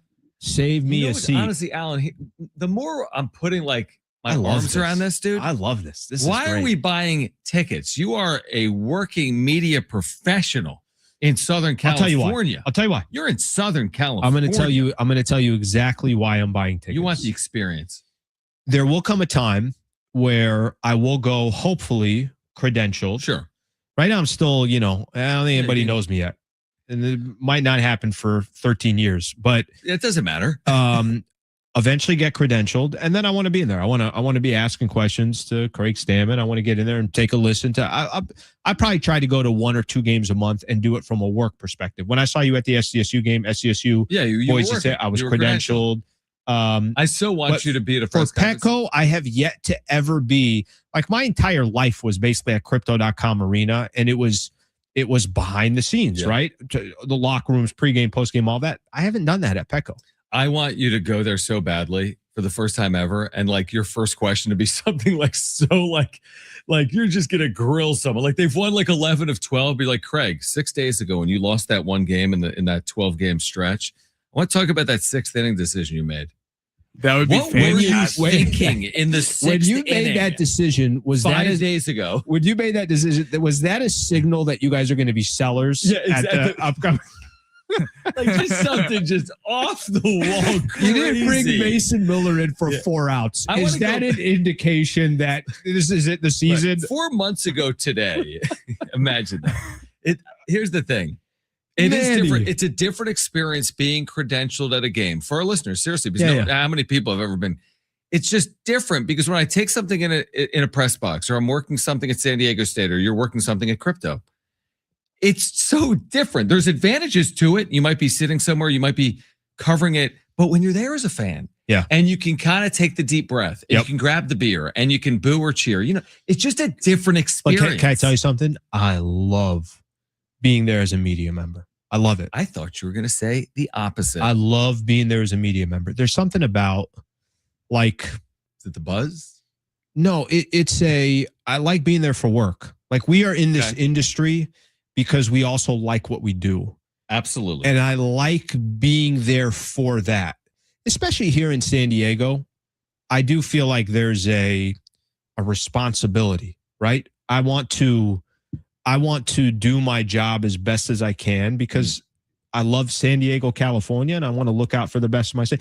I don't want to go to going to a game credentialed. I'm not going to get excited about it in the sense of oh my gosh, there's this player, there's that player. I want to go in if I could ask a question that might help, or a question that just I think maybe listeners want to hear, something like that. I like the responsibility of being a media member. It's funny because I've spent so much time, obviously now covering games. I go to San Diego State games, or we go to Padres games, and you're in the press box. I miss just kind of being a fan. Why we all got into what we're doing in this business. You love sports. Sammy loves sports. Of course, it's a prerequisite for this. To not love sports would be crazy to be in this industry. I mean, it's not just I'm more of an economics guy. I'm not. No, but here's the thing. It's stockbroker Slee. It's not even liking sports. It's you are passionate or are passionate. Yeah.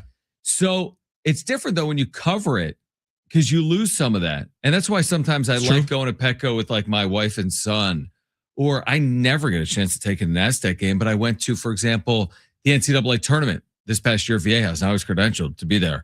But I love taking something in from more of that fan perspective sometimes. Yeah. You know what I mean? Because that's why we got into it. The problem with you, this is what I'm concerned about when you attend these events, and it's not for media, it's not for work. I get rowdy. Sloppy. Very sloppy. How many stadiums have you been kicked out of? Alcohol is consumed. Hard kombucha is concerned. And it's like pace yourself, brother. It's a second inning. I don't think here's the thing. I'm not a big drinker. Now I'll get a kombucha. I'll live a little, right? Live a little with a kombucha. That by the way, I'll pick up. Can I take? Wait. Can I say this real quick? I'll get an Everbowl. Remember, I told you there was a guy I was sitting next to at the game. Random guy, by the way. By the way, going to a game by yourself it's a little different. It's different, but I don't know. Yesterday was just one of those days where everything just worked out perfect. Right. Having a conversation with this guy was phenomenal. He's a Philly guy. We were talking about sports talk radio in Philadelphia. He's like, it's too much for me. They're this. And I told him, I said, what I'd like sprinkled into San Diego games a little bit more. I want a couple people getting up and cursing at the players and the umpire and stuff like that. I think we could use a 15-20% increase from that department. But if I just took the quote you just had about what's the quote again that you just took? I'm a kombucha drinker. And then live a little? I live a little. I live a little. I don't know if that line in Philly sports talk radio, I don't know if that one is carrying over.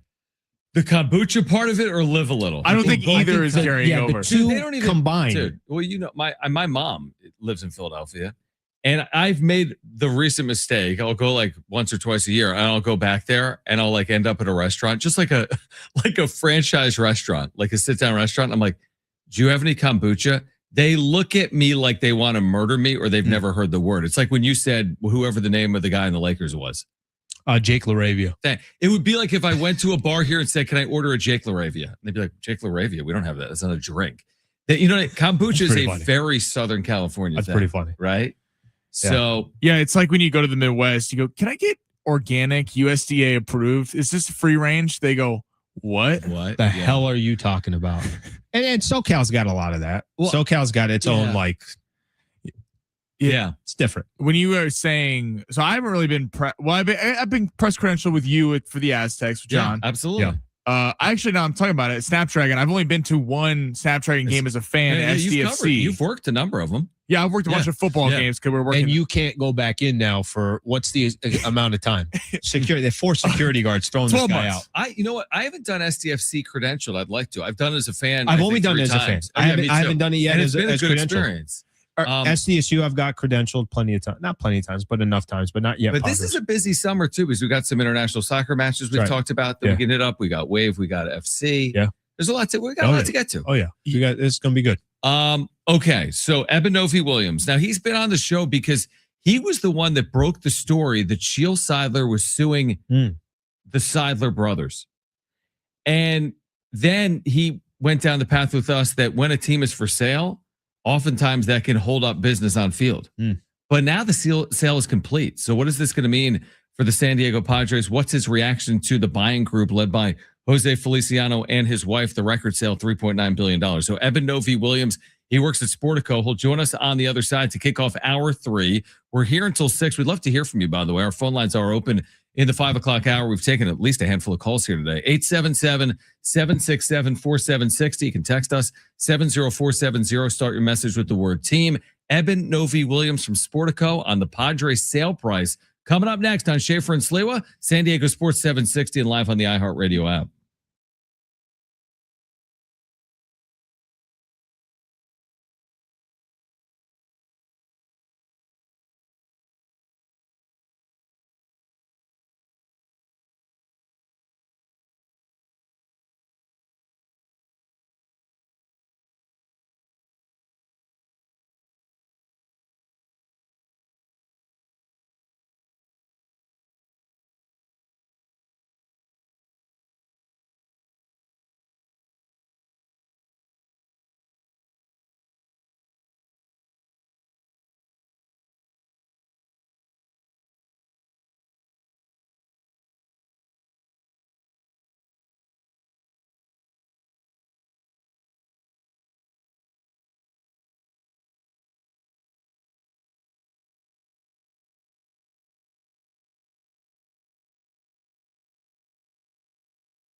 The sport's sponsored by Positive Coaching Alliance. Padres nearing a deal to be sold for $3.9 billion, going to Jose Feliciano and his wife Kwanza Jones, who have owned part of Chelsea in the English Premier League. We got SDFC on the pitch tomorrow, taking on Real Salt Lake. Hear that game on San Diego Sports 760 at 6:30. In the NFL draft, with under a week to go, Kansas City Chiefs GM Brett Veach says he, quote, expects a lot of trades in the first round with only a few days to go until the draft gets going. If you have questions about youth or high school sports, Positive Coaching Alliance can help. PCA builds better athletes and better people through sports.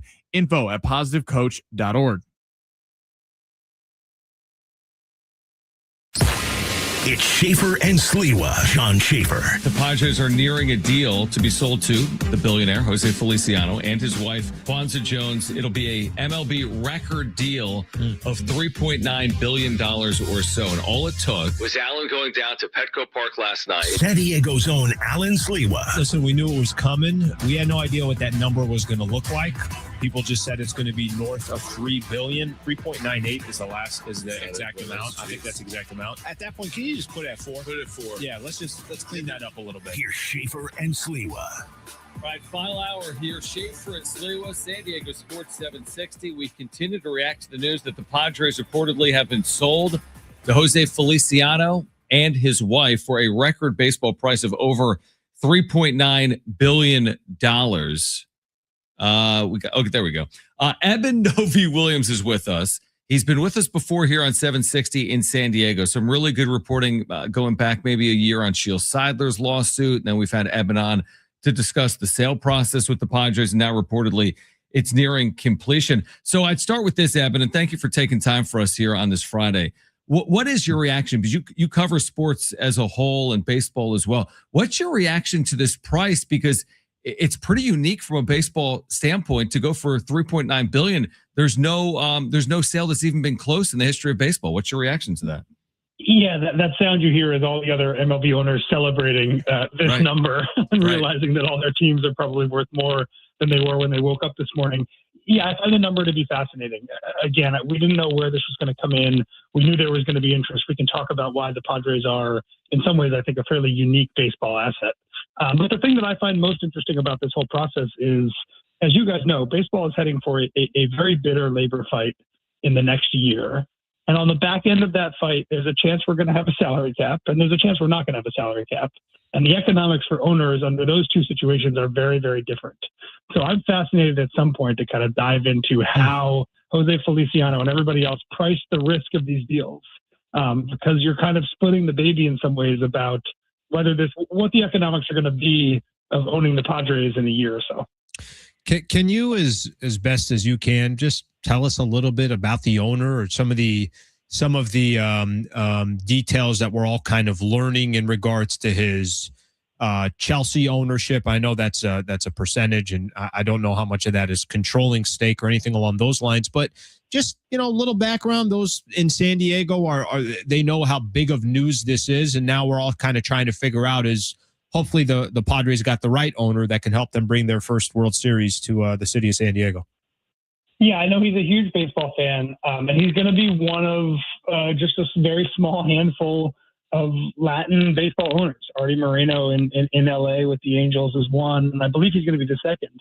He's Puerto Rican. I know he loves the city of San Diego. I don't know how much connection he or his wife have to the area. And you mentioned Chelsea, the biggest deal that he has been involved in sports so far. His private equity fund, Clear Lake Capital, which he co-founded, was the bulk of the money, the largest money provider for the acquisition of Chelsea 3 or 4 years ago. That has not gone too well for Chelsea fans so far. I think we're talking again about a very different kind of economic situation and what it takes to be competitive in European soccer, particularly at that level, versus the setup in Major League Baseball.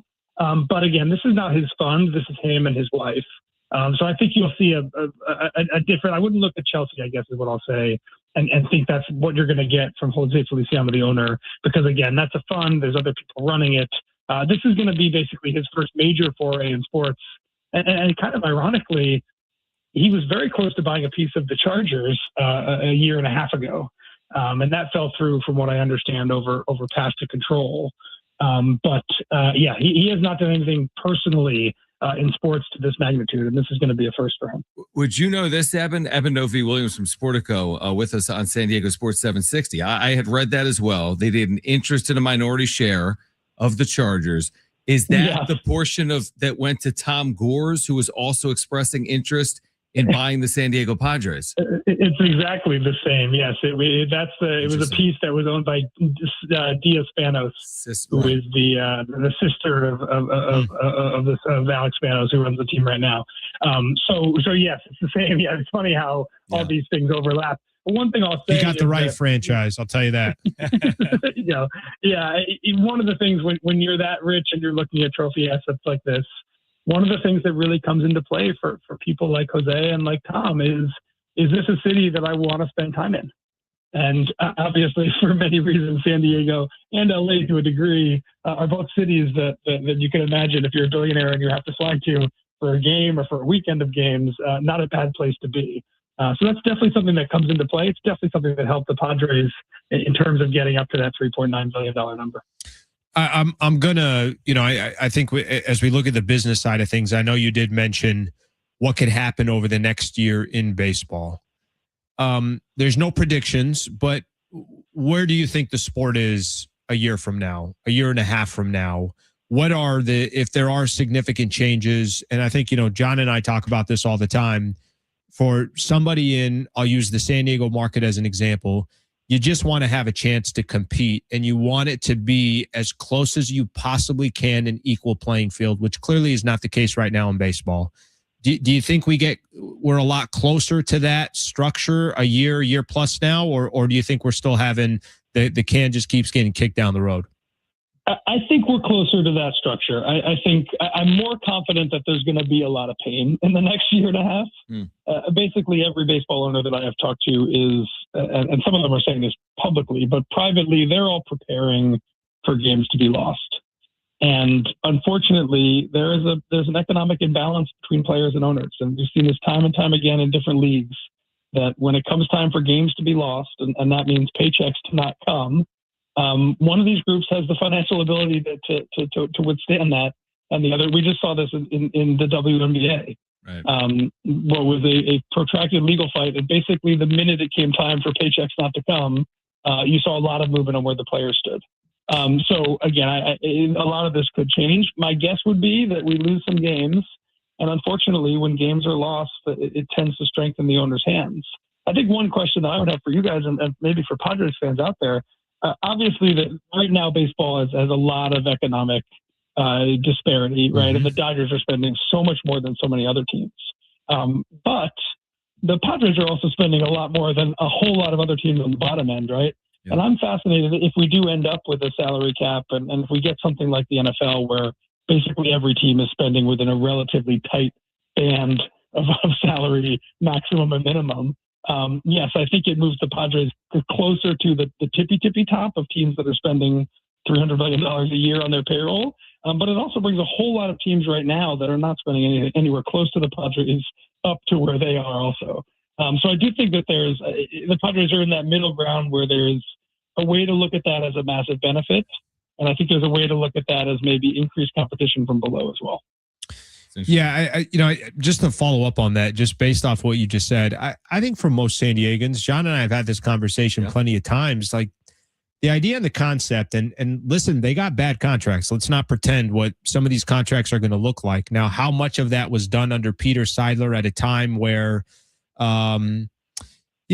he literally had no idea how much more time that he had in life, and he wanted to. That's why we have so much respect for him. It was so important for him to try to bring the first championship to the city of San Diego. I do think that over time, whatever the payroll is today won't look like this. And of course, you got to be smart with all your money. I think what most baseball fans are just hoping for is like, there's too much. This is, you can't have this variance is just way too large. And it feels like it's only going to get larger. Yeah, I think that's right. And in the event that we don't have that, I mean, every time a baseball team gets sold, I think a large portion of the fans basically just want to know what the new owner's financial situation is and how much they're going to spend. And that's a really hard thing to assess. I know a few months ago when we last talked, we talked about David Rubenstein in Baltimore. I think a lot of Orioles fans, when the Angelos family sold that to a guy who's worth about $5 billion, they were absolutely thrilled. But the team was right on the precipice and maybe just needed to spend a little bit more in the right areas. And I think if you flash forward a couple of years and talk to Orioles fans now, I think they're a little bit less excited about the direction the team has gone from a funding perspective. So Jose and his wife obviously have a lot of money. They have the capacity to spend a lot in a world where, again, if a salary cap does not come, in a world where spending is the number one driver of success in Major League Baseball. But there's no guarantee that that's actually the way that they will operate this team if and when they take the reins. Sportico's Eben Novy-Williams with us right now on Schaefer and Sliwa, San Diego Sports 760. We know across sports there's wide variance in like valuations of franchises, even within the same sport, right? Like I don't know what the most expensive NFL team is compared to the least expensive, but there's obviously a wide gap. But how do you explain? You touched on this, that the Padres are kind of unique. We just had like our Padres beat writer on, our insider. And, we touched on kind of the unicorn nature of the Padres, the only franchise in San Diego in the Big Four, and they're a baseball team. There's no other market in America that has just one of the Big Four, and it's a baseball team. Like I look at some of these recent sales, I think Tampa in the mid ones. I think the valuation of the Rockies with their recent purchase, the valuation was 1.75. How do you explain the 3.9? And is it because they're this unicorn franchise right now in sports? Yeah, I think you hit on a big one there, which is that most baseball teams are in a market that have a basketball team and or an NFL team. Right. And this is not one of them. So if one of the big revenue drivers for all these clubs is corporate buy-in and local spend, in the sports world, San Diego Padres are the top dog in San Diego, and that matters. From an attendance standpoint, it's the second most attended team in baseball, second only to the Dodgers, who have by far the biggest stadium in the sport. So there's a really good local ticket sales business. The Padres ticket prices have increased quite a bit in the last few years, and fan enthusiasm has increased right along with it.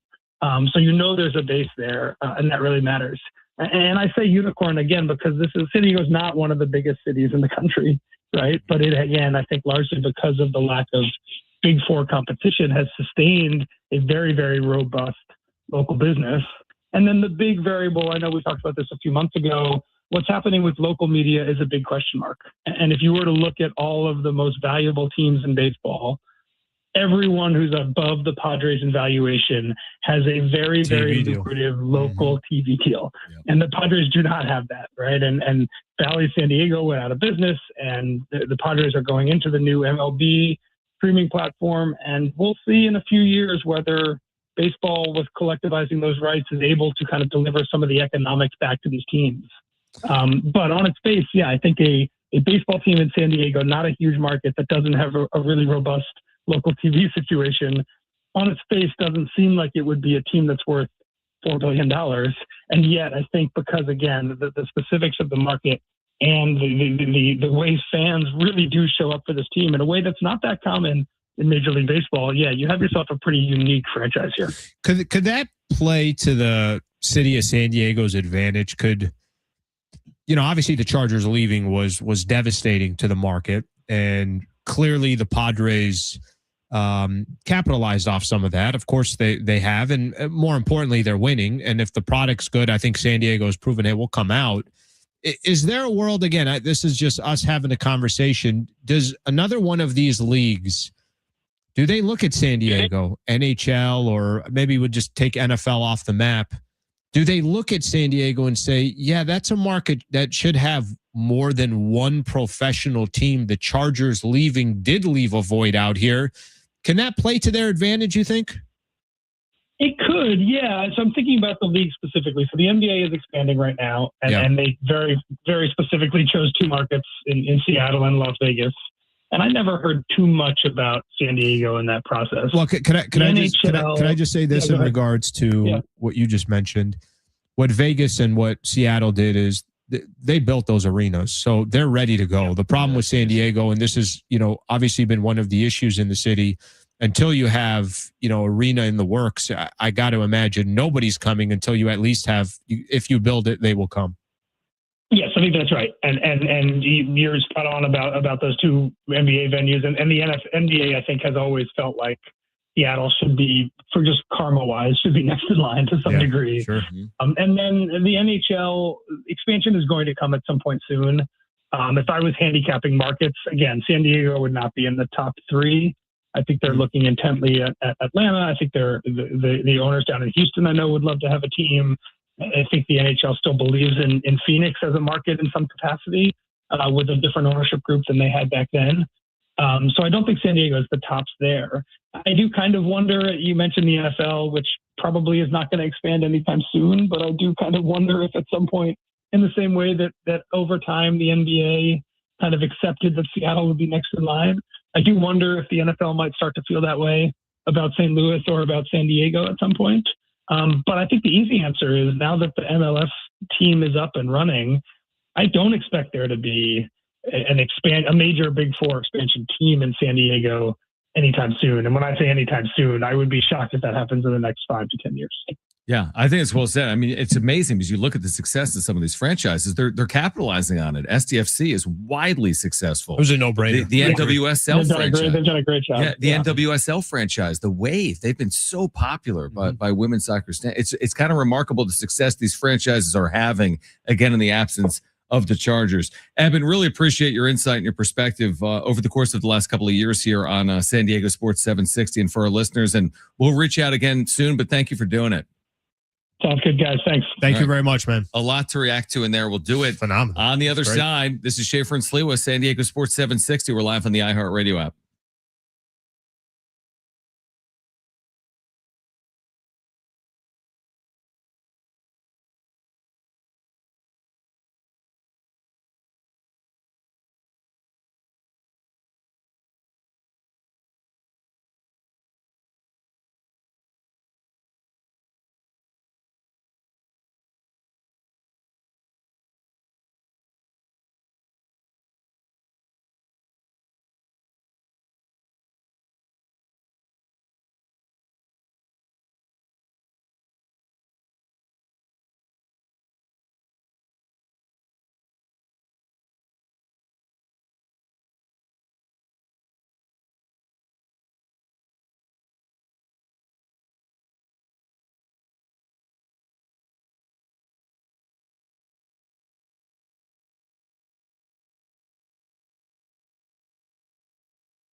Schaefer and Sliwa, really good conversations. Kevin AC, followed by Eben Novi Williams from Sportico. He's phenomenal. We've had him probably 4 times on this station in the last, let's say, 15 months. But there's a lot to hit on there because he's very aware of the dynamics. And, it's interesting to hear him go down like he labeled the leagues like, hey, here's the situation with the NHL right now. I can see the league expand. Here's why San Diego doesn't make sense. We talked about the NBA. And then there's the NFL. It's an interesting conversation. We'll have a lot here. Obviously, nobody here, you or I, are saying in 6 months the NBA is coming here or the NHL or the NFL. No. But it is a conversation for a future date, as Eben Novi Williams is willing to entertain. And we'll see what plays out. Again, not in the months ahead, but in the years ahead for San Diego. Yeah, I'll go to my grave with this one. Hopefully not soon. We need another pro team in San Diego, and we can easily sustain that. Support it. San Diego is big enough, located in a location that I would think any league would want to be in. I love the fact that there is this kind of LA versus San Diego thing. Sure. It's good for business. It's good for product. It's good for all that stuff. I think it's good. I mean, obviously, that's just one market, but it's the closest market to you, unless you want to count Angels, Anaheim. Yeah. But I think at the end of the day, I just mention all that because I think part of the sale of the Padres is because, clearly they are on their own. And this market down the road, however it gets done, I think there's going to be a league that says we should be in the San Diego market. That just can't happen until there's some kind of vision if you build towards a stadium in some capacity. And I know the city has tried and they're still working on things right now. I'll keep using this mic until one of those things happen. Can I make this general point? I'm going to make it. And nobody would ever say this publicly. The Padres never said when the Chargers left, like, yippee. Right? But guess who was the biggest winner of the Chargers leaving? We all know the answer. I mean, look no further than the East Village. It's the San Diego Padres. I mean, they are the biggest winner. And I'll make this point. If I'm making a $3.9 billion investment, I've thought about the circumstances that surround me and how that impacts my investment. And I have a decent feel, if I'm Jose Feliciano and his wife, Kwanza Jones, that they're probably pretty confident that we aren't in the neighborhood, a close proximity of an additional Big Four sports franchise coming to San Diego because it directly impacts the investment they just made.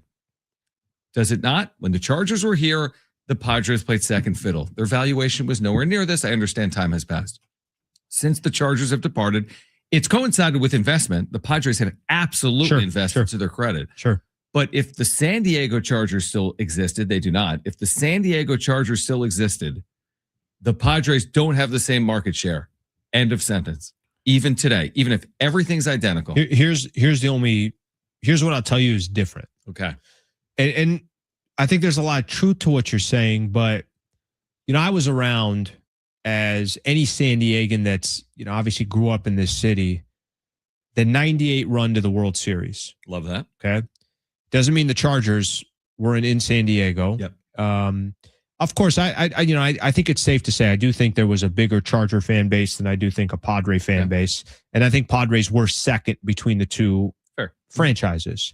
But it all comes down to, is your product good or not? Because I still think if the Chargers were in San Diego and they had a stadium wherever they had a stadium, and you still had 10 home games a year or whatever the number is, if the San Diego Padres got a shot at winning a World Series, Petco's going to be sold out. I agree. If the San Diego Padres have star players, Petco's going to be sold out. If the San Diego Padres are going up against the Dodgers or the Phillies or some of these other teams that also have a shot, I think they're still going to get sold out. Now, it doesn't mean your point doesn't have value. What I'm saying is there's a reason why. There are how many teams in baseball? 30. There's a reason why 29 other teams have other professional franchises, and San Diego being the only one that doesn't is unique. Only one. But I also think it yields opportunity. Yeah, I like the way you position that. I really do. I mean, hear me out, because you know this, because you lived it, because you grew up here, and you were a fan of these teams, right? And are of the Padres, for example. You and I know in most of these American markets, I don't care what your baseball team is doing in July. the attention turns to the NFL. Yeah. It's amazing. And now I don't disagree with your points at all. When you're winning, when it's the right opponent, when it's the right time of year. But what happens when you're not? When it's not the right opponent? Sure. When it's not the right time of year? Sure. Right now, puffer vests, you're there. But if the Chargers are 3 weeks away from their opener, again, all hypothetically in theory, and they're coming off their 12-5 year, all hypothetically speaking, and your head coach is Jim Harbaugh, like, you're losing. It's just inherent and natural. I think it's true. It happens that's in fair. it happens in Philadelphia, Pennsylvania. Sure. It happens in Kansas City, Missouri. Sure. If Kansas City, I was about to say Kansas City's a great Sports comp dominate because there's no NBA team in Kansas City. Yeah, sure. There's the Chiefs and the Royals, and people have had this. The Royals, when they won the World Series, the city was on fire, but it's a Chiefs town. But you could be. I think that's okay. I guess my point that I'm trying to make is there's room for both. I think there's room. I agree with right. that. There was 50 years room for both. There's a restaurant that is killing it. And it's everyone's favorite restaurant in the city. It doesn't mean you cannot open up other restaurants. Completely agree. There's a lot of markets in this country where the NFL team is widely popular and their baseball team is widely popular. New York, Los Angeles. Sure. But there's different. Man, it's an issue. I'll say this. It's a fascinating conversation, is what it is. Like this idea, again, nobody would ever say it publicly, this idea that the biggest winner of the Chargers leaving Padres is the San Diego Padres. Well, I mean, obviously. Yeah. Right? I mean, how could you? It's very hard to argue that point.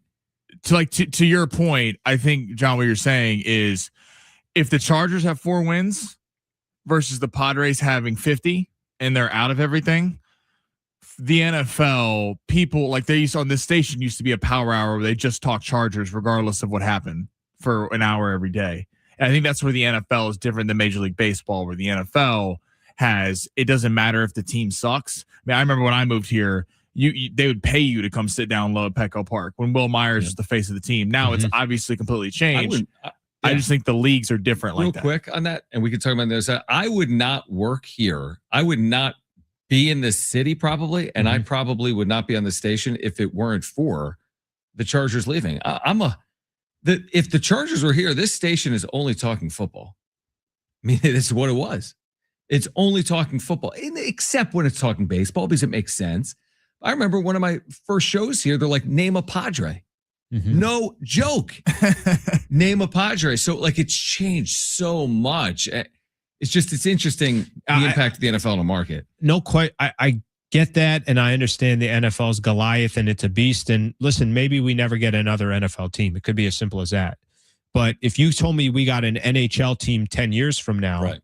I think an NHL team can thrive in its own. And I think the Padres can thrive in its own as well. Just like ownership group today went out and made a $3.9 billion investment because they thought it was good business. It doesn't mean somebody's not going to try, or the league is not going to try to get San Diego into the mix for one of these other, obviously sports, because they also feel like the market is good business. Hey, why are the Padres getting all that piece of the pie? They might look at that as an opportunity. I like that. What do you guys think? 877-767-4760 or text us 70470. Start it with the word team. We're reacting to the Padres sale for a record price. Oh, and the Padres play the Angels tonight, looking to extend their win streak to 9 games. On Schaefer and Sliwa, San Diego Sports 760, live on the iHeartRadio app.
The sport's sponsored by Taco Bell. Jose Feliciano and his wife Kwanza Jones buying the Padres for almost $4 billion, 3.9, 1.5 billion more than when Steve Cohen paid for the Mets in 2020. The Lake Show back tomorrow night, back in the playoffs. No Luka, no Reeves, taking on the Houston Rockets. Game 1 at Crypto in LA. Houston is a game 1, 5.5 point favorite in that one. And then as of right now in the NBA play-in, the Magic beating the crap out of the Hornets 47-24 in the second quarter. The winner gets Detroit.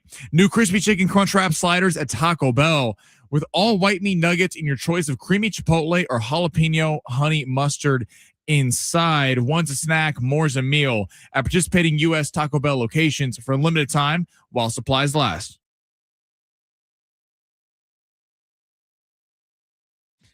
Padres play tonight, a baseball game, not their ownership group, but the Padres will play tonight in Anaheim. This is a fascinating game. Schaefer and Sliwa, by the way, because, the Padres have won 8 straight. Yeah.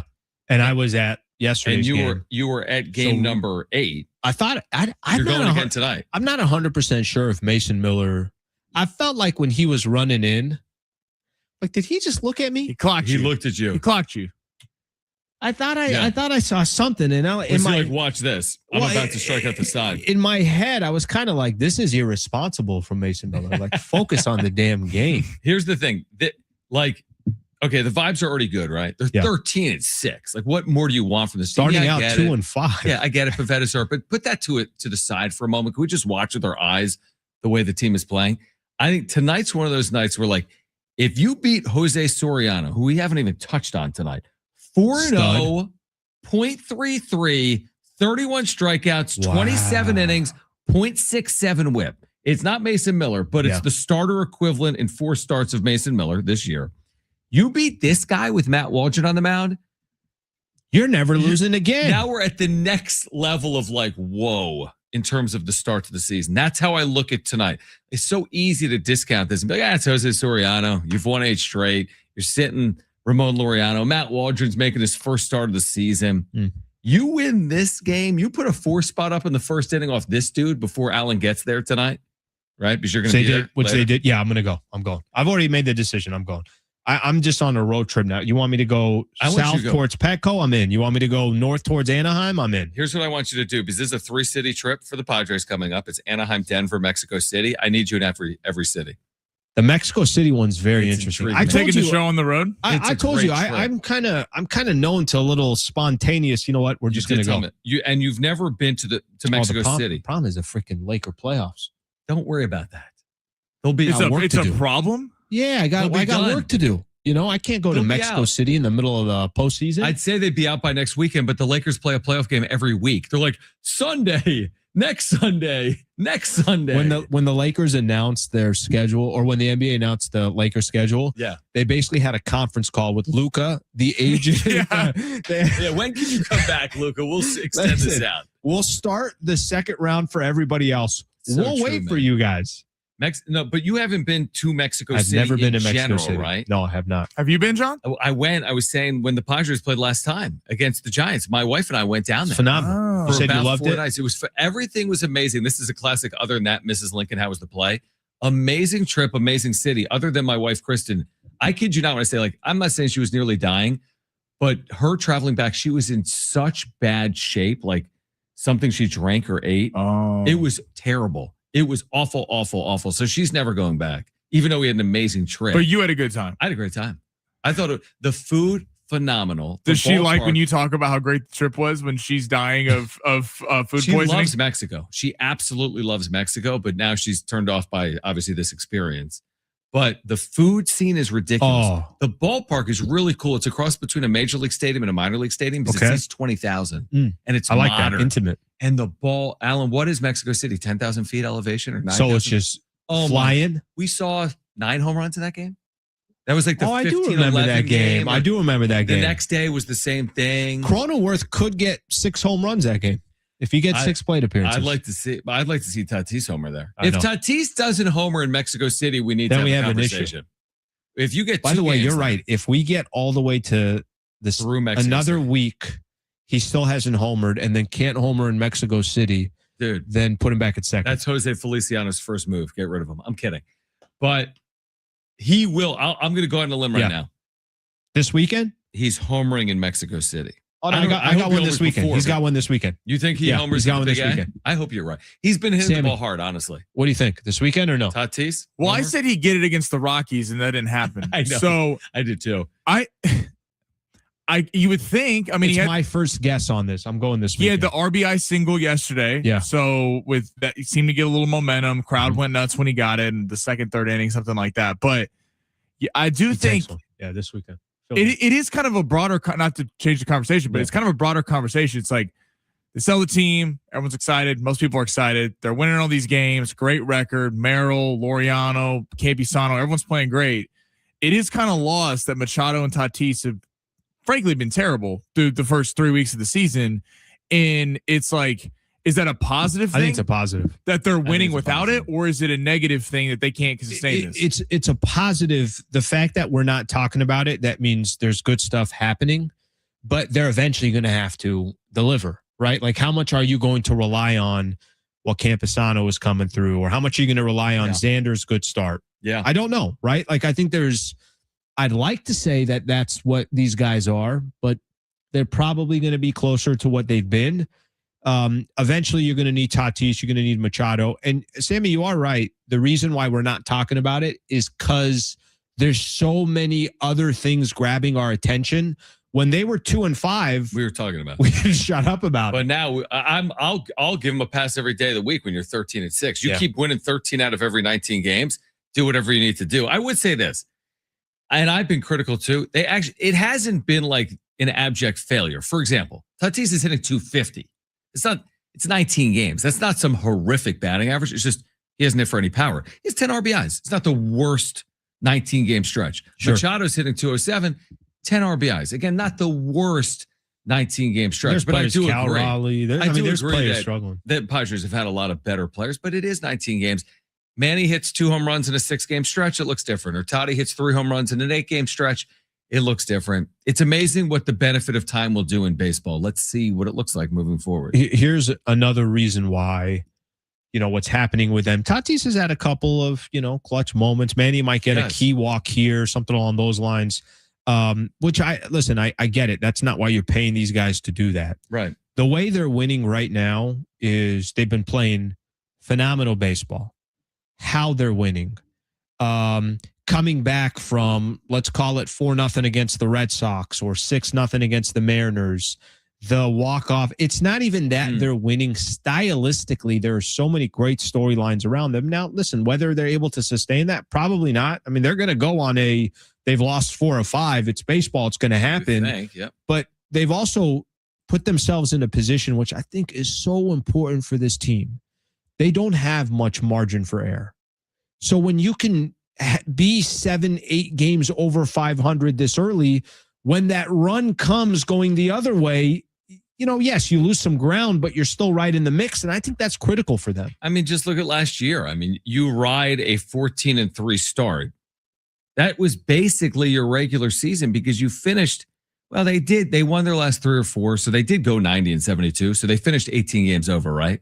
But after 14-3, they were 11 over. So for the final 145 games, they were 7 games over 500. Yeah. So they did almost all of their work in this 17-game stretch. I could argue maybe they're doing the same thing right now. And by the way, that's okay. Of course, if they get okay. to 10 or 11 over, yes. It's the same conversation. You can ride that into the postseason potentially. And it's not like they're walking into the season where everybody's saying, oh, it's running through the Padres. It's not. Yeah. So I think there's a lot of people. I don't know what the percentage was before the season started with Fangraphs. Right. What percentage it was that they'll make the postseason. What do you think it was? Was 25, 20, something like that? 20s, low 20s. So I think are they playing over their potential at the moment? Sure. I think it's fair to make that case. I don't care because at the end of the day, there's a certain amount of wins that's going to get you into the postseason. Yeah. So if you get most of those wins early on, or maybe this is who they are and they just are one of the best teams in baseball, take that fast start. I think they need it. Yeah. So again, the Padres, I mean, they're going for a 9-game winning streak. I forget where I saw it. Their last 10-game winning streak, and that's not to put the cart before the horse, Well, it's been a long time. I forget it because I was talking about it last night on the wrap-up show. It's not like it happened 2 years ago. I mean, it might be, it's about 10 years ago, I think. It's a huge stretch. So, I mean, especially in baseball, how easy it is to lose a. Yeah, they've really played incredibly well. We'll see if they can continue that tonight with Alan Slewa in the building at some point tonight for game one of a 3-game series. I'm already thinking about dinner, And by the way, all these. You can't get dinner. Oh, you're going to get dinner. You're not going to have time for dinner. No, well, inside. Yeah, don't be getting dinner. Not going to Morton's. right. We don't need you. I got reservations at 6:30. Yeah, no. There's a pitch clock. These games are moving. I'm hustling to get up there. I'm going to be hustling. It's going to take me about an hour and a half. Are you willing to go? Are you going like 79? Or are you going like 66? I'm typically the way I drive. Just say I'm not too much of a hurry. I cruise. So you're like me. I go 65. I cruise. Yeah, I don't go too fast. So is that fast? Sammy's freaking weaving in and out. I got a ticket once. He's got a spoiler like I've never seen. Exhaust pipes everywhere. I came back from college one time. This is my only real ticket. I did get caught by a camera here in San Diego, and I feel like that's cheating. Wait, how recently? Within the last year. I went over. Did you get a ticket? Oh yeah, the thing it was $500. I got it in the mail. $500. You ran through this red light, made a right, and then they had the video. Here's the link.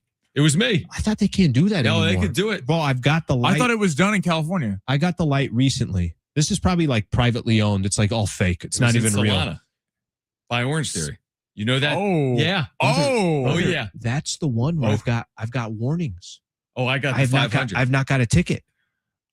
What do you mean get a warning? I got a warning straight up. They sent you a warning? They sent me a letter and it's like, this is a warning. Recently or a long time ago? And I like bowed to the letter saying, well, thank you for the warning. I shall never do this again. I got points. I got more expensive car insurance. I got a $500 ticket. I didn't go crazy.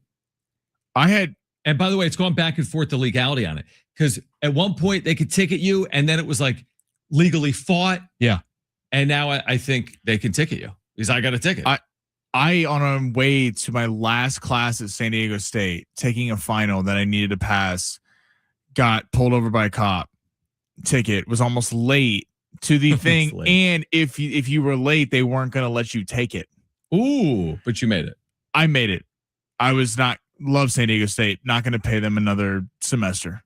I'm going to have to tell you, I had when I was at San Diego State, I had a very strategic way of doing it. You're done now as a student there, but I almost want to like put together, I need like 2,000 students in front of me that I could tell them I had some parking hacks that I worked on. Okay. Yeah. Oh, you should do that. I know where you're at. You should do that. Yeah. All right. We'll come back. More traffic advice or ticketing advice after this. Getting you ready for Padres and Angels game one here on Schaefer and Slewa, San Diego Sports 760.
All right. By the way, thank you to, let's see, Drew, who let me know on X that the last Padres 10-game win streak was, and we talked about this last night on the wrap-up show, May 15th through 25th, 2009. Yeah, that ain't easy. Now, they've won 8 straight, so we're not at 10, but they've won 8 straight. Their last 10-gamer, May 15th through 25th, 2009. The wild card year? The Rockies? No, right? The 163? The 163. Is that 2009? Maybe you're right. 2007. Oh, that was right? 2007? I thought it was 2009. All right. It was 2007. Okay. The old 9-8 game. Yeah, still an awful call. John, the text line is calling you out a little bit. For what? Oh, saying Jesus. John ran over the curb making a right-handed turn. No, I did. I remember this story. Yeah. I did. No, here's the thing. I did it, but it's like, it's not fair because the camera caught me. Yeah. Why are you watching? And here's the thing. I was going to fight it and be like, that wasn't me. But then they send you the like evidence. Yeah. Oh, it was me. Like I couldn't have fought it. Now, can you say of the evidence, I think this is fabricated evidence. No, I mean, Just they have video. So I think you guys, this looks AI to me. AI generated. It wasn't I genuinely thought those cameras were done. Yeah, like they not my flash. video. They flash, but they can't actually give you a ticket. That's crazy. I thought they were done too. Ticket other than in college, I was coming back from State College, Pennsylvania to Philadelphia. Okay. 3-hour drive. I mean, far, right in the middle of the state. I was such an idiot. I was like 20 maybe or something like that for some break. And I got ticketed going 90 in a 65. And well, by the way, that's like not me. If you've ever been in a car with me, I go like 60 and 65 now. This is a lifetime ago. But it scared me straight because the cop was like, dude, you could kill someone. Like, no. And it's like, 100%, there's a lot 100%. of, and then I didn't want to tell like my mom, I think. And I went out to wherever it was in the random PA town and I fought it. And here was my argument. Here was my argument in court. I said I wasn't going 90. It's like my argument to the judge was I wasn't going 90. I was going less than that. And you know what he told me? I drove all this way. Yep.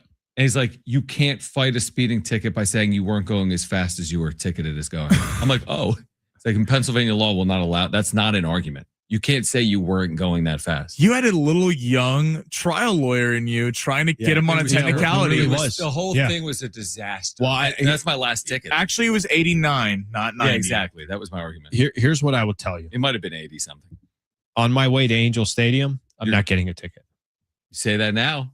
Yeah, don't jinx yourself, Alan. First off, I think there's going to be just enough cars on the road to where I don't think I can technically get a ticket. I think I'll be like, traffic will be ending my entire way up. Dude, have you ever driven in Southern California? You'll be the only car on the road. Who else is going to be out tonight? Come on. Friday night. Everyone's going to be in. There's such a breath of fresh air in LA when you're driving. And it's so nice. It's just so nice. Put the windows down. Let it feel the breeze. Take it easy. Yeah. There's no traffic. You're right. There's no traffic. You're like, why doesn't anyone live out here? By the way, I'm going to tell you this. San Diego traffic compared to LA traffic. Oh, it's so much better. Everybody shut up that complains. I get a lot of family that's like, oh, you don't know. You haven't lived out here in a while. No, I'm like, I was living in LA. Yeah, exactly. What are you talking about? Yeah. Comparatively speaking, it's a breath of there fresh is air. no comparison. Right. Because LA has this, it doesn't matter the time of day. It doesn't matter. It just doesn't matter. Week. There are cars on the road. Like, wait, I've done that. Like it's Saturday night at midnight. Why am I in a traffic jam? There's cars on the road. There's cars on the road. I had that. We had people visiting from Seattle one time, and we went to the beach in Santa Monica. And for those who don't know, Pasadena is not that far away. Alan, what is that? Like 9 miles? Less? Santa Monica. No, it's the miles are a lot, but getting from Pasadena to Santa Monica it's a little bit of a haul. But whatever you can, if it's 20 miles, it's going to take you 20 minutes in San Diego. 3 hours to get home, 5 o'clock on a Friday. Oh, you did it? Took 3 hours once? Because they did think about LA traffic. They're in Seattle where there's not. I mean, it's not anything special. Yeah. They left at 5. We had to go back 3 hours in the car. I recently told Alan I was such an idiot. This was like 2 years ago. I'm like, I was visiting a buddy in LA Thursday night, and I'm like, I'll just drive down. We had a remote downtown for a Padres game. It might have been Padres Dodgers. And I'm like, I'll just leave LA on a Friday morning and I'll just go do the show. It took me like 5 hours. I missed the show. I had to call your dad. and be like, I'm not going to make Oh it. my! I'm like, I am in bumper to bumper Here's traffic. San Diego. It's not that it doesn't have traffic, but it just exists during the bad times. Like if in the morning you're going to hit traffic, driving home you're going to hit traffic. But Sure. 6 o'clock when we leave, not that bad. We say that now. Why? By Yeah, 6 o'clock, here it's not that bad. Mesa will back up at this time. Yeah. You got to keep us updated on your travel tonight. I need Yeah. a picture from inside Angel Stadium if we'll you do ever that. make it. A live vlog. Yep. If they I win, got I'll give you. you credit. If they lose, it's your fault. 100%. It's basically where we are. Already thinking about the spread right now. What are we getting? A hot dog sounds good tonight. Got to have a hot dog. I just got to see. What it's Angels? Are they a little creative there with their spread? When I was there, it's kind of old school, right? Yeah. It's not Petco in terms of the food options. That's not Yeah. how I remember it. I went, I think, a year ago. It was fine, but again, as like a vegetarian, I was.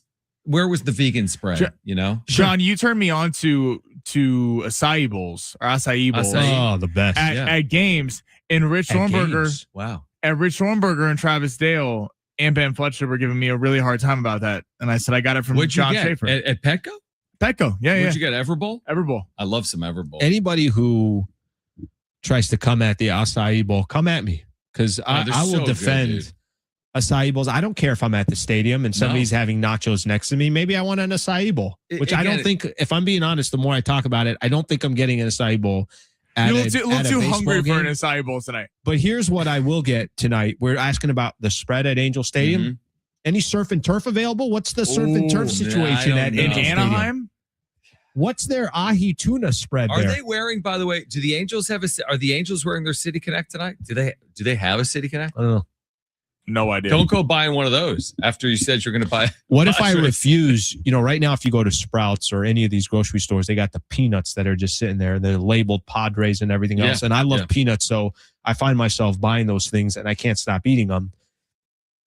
Do I get an option? Can I get the Padres peanuts here? Would you buy the Angels peanuts? I would. That's not problematic. Are peanuts different? Like, do they taste different? No, it's the same. The same thing. The Angels peanuts sound like, or they taste like they're not mediocrity. going. Yeah, yeah. The Padres peanuts, they're fresher. I just think they're fresher. Yeah, exactly. So you have a moral obligation to the Angels bag, the packaging. Yeah, You I can don't. get I don't that. like that. I can buy the packaging. I'd like my own. That's packaging. not a jinx unless they lose the Padres. Yeah. Then it's a jinx. All right, safe travels, my Good work, friend. Sammy. Good Enjoy work, the buddy. weekend. Yes. Both of you guys get to the Chat. Big A. Thank you very much. Thank you guys. Good week on Schaefer and Good work, Sliwa. everybody. Back Monday at 3 p.m. with Alan's Adventures from Anaheim. If you missed anything today, go to sportssd.com or the iHeartRadio app or iTunes or TuneIn Radio and Spotify as well. For Sammy and Alan, I'm John. This is Schaefer and Sliwa on San Diego Sports 760.